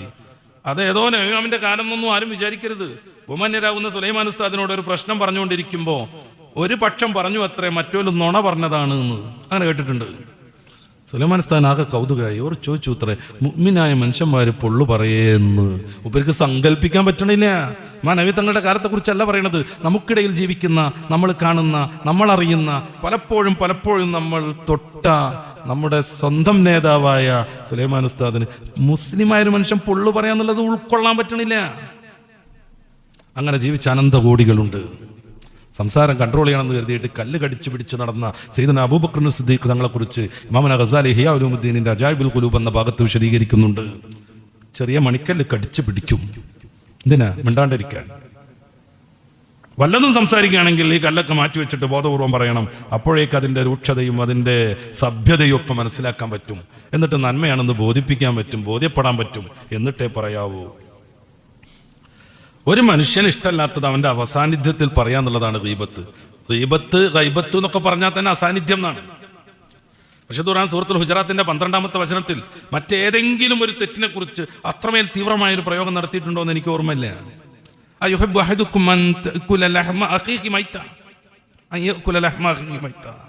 നിങ്ങളിൽപ്പെട്ട ആരെങ്കിലും സഹോദരന്റെ മാംസം പച്ചക്ക് തിന്നാൻ ആഗ്രഹിക്കുമോ എന്നാണ്. ഫകരിഹ്തുമു, അത് വെറുപ്പാണല്ലേ? അത് വെറുപ്പാണ്. എന്നാൽ അതിനേക്കാൾ മാരകമാണ് അവന്റെ ഗീബത്ത് പറയൽ, അവന്റെ അഭിമാനത്തിന് ക്ഷതം വരുത്തൽ. അപ്രകാരമുള്ള ഒരു പ്രശ്നമാണ് നമീമത്ത്.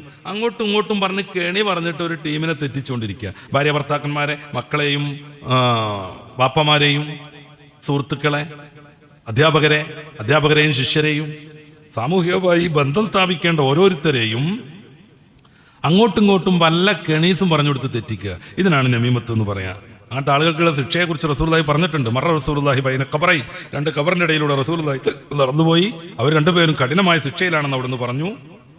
അതിൽ ഒരാൾക്ക് ശിക്ഷ കിട്ടാനുള്ള കാരണം യംഷി ബിൻ നമീമ, മൂപ്പർ നമീമത്തായിട്ട് നടക്കാറുണ്ടായിരുന്നു എന്നാണ്. അപ്രകാരം ഓരോരുത്തരുടെ സ്വകാര്യം വെളിപ്പെടുത്തുക. സംസാരം കൂടി അങ്ങനെയാണ്. പ്രത്യേകിച്ച് സ്ത്രീ ജനങ്ങളൊക്കെ അവർക്ക് ഏതെങ്കിലും ഒരാളെ കുറിച്ചൊരു സ്വകാര്യം അറിയാമെങ്കിൽ സംസാരിച്ചുകൊണ്ടിരുന്ന അതങ്ങനെ പുറത്തു പോയിക്കൊണ്ടേയിരിക്കും. മുഅ്മിനായ മനുഷ്യന്റെ ഗൈബത്തിൽ അവന്റെ അസാന്നിധ്യത്തിൽ പറയുന്ന ഇതൊക്കെയും ഗീബത്താകും. 1. രണ്ടാമത്തേത് വേറൊരുത്തന്റെ ഈ സ്വകാര്യതയെ മാനിക്കാൻ കൽപ്പിക്കപ്പെട്ടവരാണ് നമ്മൾ. അതെന്ത് ചെയ്യാൻ പാടില്ല? വിശദീകരിച്ചുകൊണ്ടിരിക്കാൻ പാടില്ല. അത് അവനെ നാണം കെടുത്തലാണ്, അവന്റെ ആത്മാഭിമാനത്തെ നശിപ്പിക്കലാണ്. അപ്രകാരം തന്നെ നമ്മൾ സംസാരിച്ചുകൊണ്ടിരുന്നാൽ അതിൽ വഴക്ക് കടന്നു വരും, ആക്ഷേപം കടന്നു വരും. റസൂലുള്ളാഹി സ്വല്ലല്ലാഹു അലൈഹി വസല്ലം തങ്ങൾ പറയുന്നുണ്ട്, നിങ്ങളിൽ ആനിങ്ങളാവാൻ പാടില്ല, ആക്ഷേപിക്കുന്നവർ. അപ്രകാരം ഇങ്ങനെ കുറ്റം പറഞ്ഞുകൊണ്ടിരിക്കുന്നവരാവാൻ പാടില്ല. പിന്നെ നമ്മുടെ സംസാരം പലപ്പോഴും അനിവാര്യമല്ലാത്ത കാര്യങ്ങളിലേക്ക് കടന്നു വരും. സംസാരിച്ചുകൊണ്ടിരുന്ന മറ്റൊരു പ്രശ്നമാണ്. 3-മത്തേത് നമ്മുടെയൊക്കെ ഈ ഒരു മനുഷ്യത്വം, നമുക്കൊക്കെ എല്ലാവർക്കും ഉണ്ടാവേണ്ട ഒരു പ്രത്യേകമായ സിദ്ധിയാണ് മാനവൻ എന്ന രീതിയിലുള്ള ചില ആദരവും ബഹുമാനങ്ങളും. അതില്ലാതെയായി പോകും. അതുകൊണ്ട് നാവ് വളരെ ശ്രദ്ധിക്കണമെന്ന് പൂർവികരൊക്കെ നമ്മളെ അവിടെ ഓർമ്മപ്പെടുത്തുന്നു. ഏതാനും മിനിറ്റുകൾ കൂടെ നമുക്ക് ബാക്കിയുണ്ട്. നാവിനെ വൃത്തികേടിലൂടെ പോയി മനുഷ്യൻ നശിക്കാതിരിക്കാനുള്ള കുറച്ച് പ്രതിരോധ മാർഗങ്ങൾ കൂടെ നമുക്ക് സംസാരിക്കാം. മുജാഹദത്തു നഫ്സ് ഫി ഇസ്ലാഹിൽ ലിസാൻ. നമ്മുടെ നാവിനെ നന്നാക്കിയെടുക്കാൻ കഠിനാധ്വാനം ചെയ്യണം. പ്രത്യേകിച്ച് ഇതുകൊണ്ട് ധാരാളം അനർത്ഥങ്ങൾ ഉണ്ടാകുമ്പോൾ, ഉണ്ട് എന്ന് നമുക്ക് ബോധ്യപ്പെടുമ്പോൾ. സോഷ്യൽ മീഡിയയിലൊക്കെ കയറി മേയുന്ന ആളുകളുണ്ട്, എന്തിനും അഭിപ്രായം പറയുന്ന ആളുകളുണ്ട്, ഞാൻ എന്തായാലും പറയുന്നൊക്കെ പറഞ്ഞിട്ട് പറഞ്ഞുകൊണ്ടിരിക്കുന്ന ആളുകളുണ്ട്. പല കുടുംബങ്ങളെയും വല്ലാതെ വിഷമിപ്പിക്കുന്നവരുണ്ട്, തുടർച്ചയായി ട്രോള് നടത്തിക്കൊണ്ടിരിക്കുന്നവരുണ്ട്. പാടില്ലെന്നറിയണം. ഒരാളെയും വിഷമിപ്പിക്കാൻ പറ്റൂല. നമ്മൾ ഒരാളെ കുറിച്ച് പറയുകയാണെങ്കിൽ അത് ദീനിനും അദ്ദേഹത്തിനും ഉപകാരമുള്ളത് മാത്രമായിരിക്കണം. അപ്പൊ ഇതിൽ നിന്ന് രക്ഷപ്പെടാനുള്ള കുറേ സംഗതികൾ, നാവിനെ ദീനിലൂടെ മാത്രം കൊണ്ടുപോകാനുള്ള കുറേ കാര്യങ്ങളുണ്ട്. എല്ലാം കൂടെ വിശദീകരിക്കാൻ സമയം കുറവാണ്. അതേ പ്രകാരം തന്നെ പൂർവീകരുടെ നല്ല ചരിത്രങ്ങൾ വായിച്ചുകൊണ്ടിരിക്കുക. രണ്ടാമത്തെ പോയിന്റ് അതാണ്. അപ്പൊ സിദ്ദീഖ് റളിയല്ലാഹുവിന്റെ ഒരു അനുഭവം ഞാൻ പറഞ്ഞു. ഉമർ ഫാറൂഖ് തങ്ങളുടേത്, ഇബ്രാഹിം ബിൻ അദ്ഹം തങ്ങളുടേത്, ഉമർ ബിൻ അബ്ദുൽ അസീസ് തങ്ങളുടേത്. ഈ നാവുമായി ബന്ധപ്പെട്ട കുറേ കാര്യങ്ങളുണ്ട്. നാക്ക് മാത്രം ശ്രദ്ധിച്ചാൽ പോരാ, മറ്റവയവങ്ങളും ശ്രദ്ധിക്കണമല്ലോ. അപ്പൊ പൂർവീകരുടെ ചരിത്ര പഠനം വളരെ മഹത്തായ ഒരു കർമ്മമാകുന്നു. അപ്രകാരം തന്നെ ജനങ്ങളോടുള്ള സംസാരം, ജനങ്ങളോടുള്ള കൂടിച്ചേർച്ച പരമാവധി ഒഴിവാക്കാൻ ശ്രമിക്കുക. എപ്പോഴും ഇങ്ങനെ അങ്ങാടി പോയിരിക്കണം, എപ്പോഴും ഒരു ചായ മേടിച്ചിട്ട് ഒരു 2 മണിക്കൂർ ഒരു ചായക്കടയിൽ തന്നെ അങ്ങനെ തുടരണം. അവിടെയുള്ള എല്ലാവരെ കുറിച്ചും അഭിപ്രായം പറയണം. ബാങ്കിനെ കുറിച്ചും ഖുത്ബനെ പറ്റിയും മൂലയിലിട്ട ഡ്രസ്സിനെ കുറിച്ചും. പിന്നെ പള്ളി കമ്മിറ്റിക്കാർ പള്ളി പെയിന്റ് അടിച്ചപ്പോൾ ഒരു തൂണിൻ്റെ മൂലക്ക് ആ കളർ മാറ്റിയിട്ട് വേറൊന്നാക്കിയാലുണ്ടാകുന്ന കൗതുകത്തെക്കുറിച്ചോ ഒക്കെ പറഞ്ഞുകൊണ്ടിരിക്കുക. ആ പരമാവധി അതിൽ നിന്ന് ഒഴിവായി നിന്നാൽ നമ്മുടെ നാവ് രക്ഷപ്പെടും. കുറേ പ്രമാണങ്ങൾ എൻ്റെ മുമ്പിലുണ്ട്, ഞാൻ ചാടിപ്പോയിക്കൊണ്ടിരിക്കുന്നു. എല്ലാം കൂടെ പറയാൻ നമുക്ക് സമയം വളരെ കുറവാണ്. അപ്രകാരം തന്നെ മറ്റൊരു കാര്യം നമ്മൾ ശ്രദ്ധിക്കേണ്ടത്, നാവിനെ നിയന്ത്രിക്കാൻ ശുക്രു നിഅമത്തിൽ ലിസാനി. ഈ നാവ് കൊണ്ടുള്ള ഉപകാരത്തെ ഓർത്തിട്ട് അള്ളാഹുവിന് ശുക്ർ ചെയ്തുകൊണ്ടിരിക്കുക. ഈ ഒരു നാവില്ലെങ്കിൽ അവസ്ഥ ആലോചിച്ച് നോക്കൂ, ഈ കണ്ണില്ലെങ്കിൽ അവസ്ഥ ആലോചിച്ച് നോക്കൂ. ഞാനീ പറയുന്നത് എല്ലാവരും കേട്ടുകൊണ്ടിരിക്കുന്നു, ഒരു തടസ്സമില്ല. ഈ കേൾവില്ലെങ്കിൽ നമ്മൾ ആരാവുന്നുള്ളതിനെ പറ്റി ആലോചിച്ച് നോക്കൂ. ജന്മനാ കേൾവില്ലെങ്കിൽ നമുക്ക് നാവ് ഉപയോഗിക്കാൻ കഴിയില്ല, സംസാരം കഴിയില്ല. നേരത്തെ പറഞ്ഞു, ഭാഷയുടെ സിദ്ധികളും ശ്രേഷ്ഠതകളും ഒന്നും നമുക്ക് അനുഭവിക്കാൻ കഴിയില്ല. അതുകൊണ്ട് ഈ നിഅമത്തുകളെ കുറിച്ച് നമ്മൾ ശുക്ർ ചെയ്തുകൊണ്ടിരിക്കുക. സൂറത്തുർ റഹ്മാനിന്റെ 60-ാമത്തെ വചനം മറക്കരുത്. വഹൽ ജസാഉൽ ഇഹ്സാൻ ഇല്ലൽ ഇഹ്സാൻ. നന്മയുടെ പ്രതിഫലം നന്മയേ ആവൂ. അപ്പൊ നമ്മൾ ഈ നിഅമത്തിനെ ഓർത്തുകൊണ്ടിരുന്നാൽ അല്ലാഹു സുബ്ഹാനഹു വ തആല നമുക്ക് നന്മ ചെയ്തുകൊണ്ടിരിക്കും. അഞ്ചാമത്തെ ഒരു കാര്യം, ദിക്ർ വർദ്ധിപ്പിച്ചുകൊണ്ടിരിക്കുക. റസൂലുള്ളാഹി സ്വല്ലല്ലാഹു അലൈഹി വസല്ലം തങ്ങൾ പറയുന്നുണ്ട്, മാസാല ലിസാനുക റത്ബൻ ബിദിക്രില്ലാഹി. അല്ലാഹുവിന്റെ ദിക്ർ കൊണ്ട് നിന്റെ നാവ് ഇങ്ങനെ നനഞ്ഞുകൊണ്ടിരിക്കണം. ദിക്ർ വർദ്ധിപ്പിക്കുന്നതിനെ കുറിച്ച് നിരവധിയായ ഹദീസുകളുണ്ട്. കുറേ നമ്മൾ കേട്ടതാണ്, കുറേ ആയത്തുകളുണ്ട്, കുറേയൊക്കെ നമ്മൾ പഠിച്ചവരുമാണ്. അടുത്ത പോയിന്റിലേക്ക് നമുക്ക് കിടക്കാം. ഈ അത്തഹല്ലി ബിൽ ഹയാഇ, ഒരു ലജ്ജ കൊണ്ട് നമ്മൾ വിശേഷിതരാവണം. ഒരു ലജ്ജ വേണം. ഈ ലജ്ജ എന്ന് പറഞ്ഞാൽ മഹത്തായ ഒരു സംഗതിയാണ്. ഒരു കാര്യത്തിന് അഭിമുഖീകരിക്കാതെ അന്തർമുഖനാവുക എന്നുള്ളതല്ല ലജ്ജ. പിന്നെ ഈ വൾഗറായ സംഗതികളിൽ നിന്ന് മാറി നിൽക്കാനുള്ള ഒരു പ്രത്യേകമായ സിദ്ധി, അത് വളരെ ആവശ്യമാണ്. ഇപ്പൊ ഒരു വാപ്പയും മകനും തമ്മിൽ സംസാരിക്കാൻ പറ്റുന്ന ചില കാര്യങ്ങളുണ്ട്, സംസാരിക്കാൻ പറ്റാത്തതുണ്ട്. അത് അവർ തമ്മിൽ സംസാരിക്കാൻ പാടില്ല. കൂട്ടുകുടുംബം ഒന്നിച്ചിരുന്ന് സംസാരിക്കാൻ പാടില്ലാത്ത ചില സംഗതികളുണ്ട്. അടുത്ത വീട്ടിൽ അല്ലെങ്കിൽ ആ നാട്ടിൽ ഏതോ ഒരു പെണ്ണിന് വ്യഭിചാരം നടത്തിയിട്ട് പിടിക്കപ്പെട്ടിരിക്കുന്നു, അത് സംസാരിക്കേണ്ട ഒരു കാര്യമായിരിക്കില്ല. രണ്ടാമത്തത്, കുടുംബ മാപ്പയും മാനും കൂടി അത് സംസാരിക്കാൻ പാടില്ല. ഇപ്പൊക്കെ എല്ലാം പൊളിഞ്ഞു പോണത് എങ്ങനെയാണ്? സിനിമ ഇടും, എല്ലാവരും ഒന്നിച്ചിരുന്ന് കാണും, വാപ്പുണ്ടാവും, മകളുണ്ടാവും, മോനുണ്ടാവും, എല്ലാവരും ഉണ്ടാകും. അതിൽ ഇതുപോലത്തെ വൃത്തികെട്ടത് വന്നുകൊണ്ടേയിരിക്കും. പ്രണയം വരും, മറ്റു പല പരിപാടികളും വരും. ഒന്നിച്ചിരുന്ന് കാണുമ്പോൾ ഈ ലജ്ജ എന്നുള്ളത് കൂട്ടത്തുനിന്ന് എടുത്തു പോകും. റസൂലുള്ളാഹി സ്വല്ലല്ലാഹു അലൈഹി വസല്ലം തങ്ങൾ പറയുന്നുണ്ട്, വൈലം തസ്തഹി, ലജ്ജ ഇല്ലെങ്കിൽ ഫസ്നഹ് മാ ശിഇത, താന്തോന്നിയോയി നടന്നോന്നു, പറ്റണതൊക്കെ ചെയ്തോന്നു. ഫസ്നഹ് മാ ശിഇത, ലജ്ജ ഇല്ലെങ്കിൽ പിന്നെ നിയന്ത്രണം വിട്ടു. ഈ പട്ടത്തിന്റെ കയറ് മുറിഞ്ഞ പോലെയാണ്. പിന്നെ എന്താ പറയാന്നുള്ളത് അറിയില്ല, എന്താ ചെയ്യാന്നുള്ളത് അറിയില്ല. അതുകൊണ്ട് ലജ്ജ ഉണ്ടാക്കുന്നത് നാവ് നിയന്ത്രിക്കാൻ പറ്റിയ നല്ലൊരു സംഗതിയാണ്. പിന്നെ അടക്കവും ഒതുക്കവും പാലിക്കുക എന്നുള്ളതാണ്. അപ്രകാരം നമ്മൾ എപ്പോഴും ജീവിതത്തിൽ വേണ്ടതാണ് ആ യുഹിബ്ബലി അഖീഹി മാ യുഹിബ്ബുലി നഫ്സിഹി. നമുക്ക് ഇഷ്ടമുള്ളത് നമ്മുടെ കൂട്ടുകാരനും ഇഷ്ടപ്പെടുക. അപ്പൊ നമ്മളെ കൊണ്ട് ആരെങ്കിലും ഇതൊക്കെ പറയാൻ നമുക്ക് ഇഷ്ടമുണ്ടാവുമോ? ഇല്ലേ? എന്നാ കൂട്ടുകാരനെ പറ്റിയും പറയരുത്. ദ്വയാർത്ഥ പ്രയോഗം പറ്റൂല, സൂചിപ്പിച്ച് പറയാൻ പറ്റൂല, അവനെ മാനം കെടുത്തും വിധം ആക്ഷൻ കാണിക്കാൻ പോലും പറ്റൂല.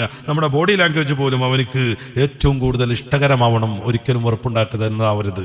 അള്ളാഹുവിന്റെ സിഫാത്തുകളെ കുറിച്ചുള്ള പഠനം. അള്ളാഹു ഖഹാറാണ്, അള്ളാഹു ജബ്ബാറാണ്. ഈ സംഗതികളൊക്കെ പഠിക്കുമ്പോൾ അള്ളാഹു റഹീമാണ്, റഹ്മാനാണ്. പടച്ചറബ് കാരുണ്യം ചെയ്തില്ലെങ്കിൽ നമ്മൾ മാനം കെട്ടുപോയിട്ടുണ്ടാവും.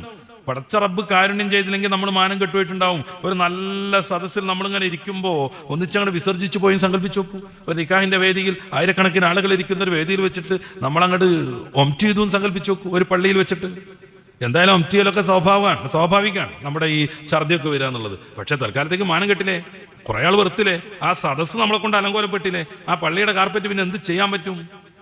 അതാണ് അള്ളാഹുവിന്റെ കാരുണ്യം. അല്ലെങ്കിൽ അള്ളാഹു നൽകിയ കാരുണ്യങ്ങളെ കുറിച്ച് ആലോചിച്ചുകൊണ്ടിരിക്കുക. പിന്നെ നിസ്കാരം അതുപോലെയുള്ള കാര്യങ്ങളിൽ നല്ല സൂക്ഷ്മത കാണിക്കുക.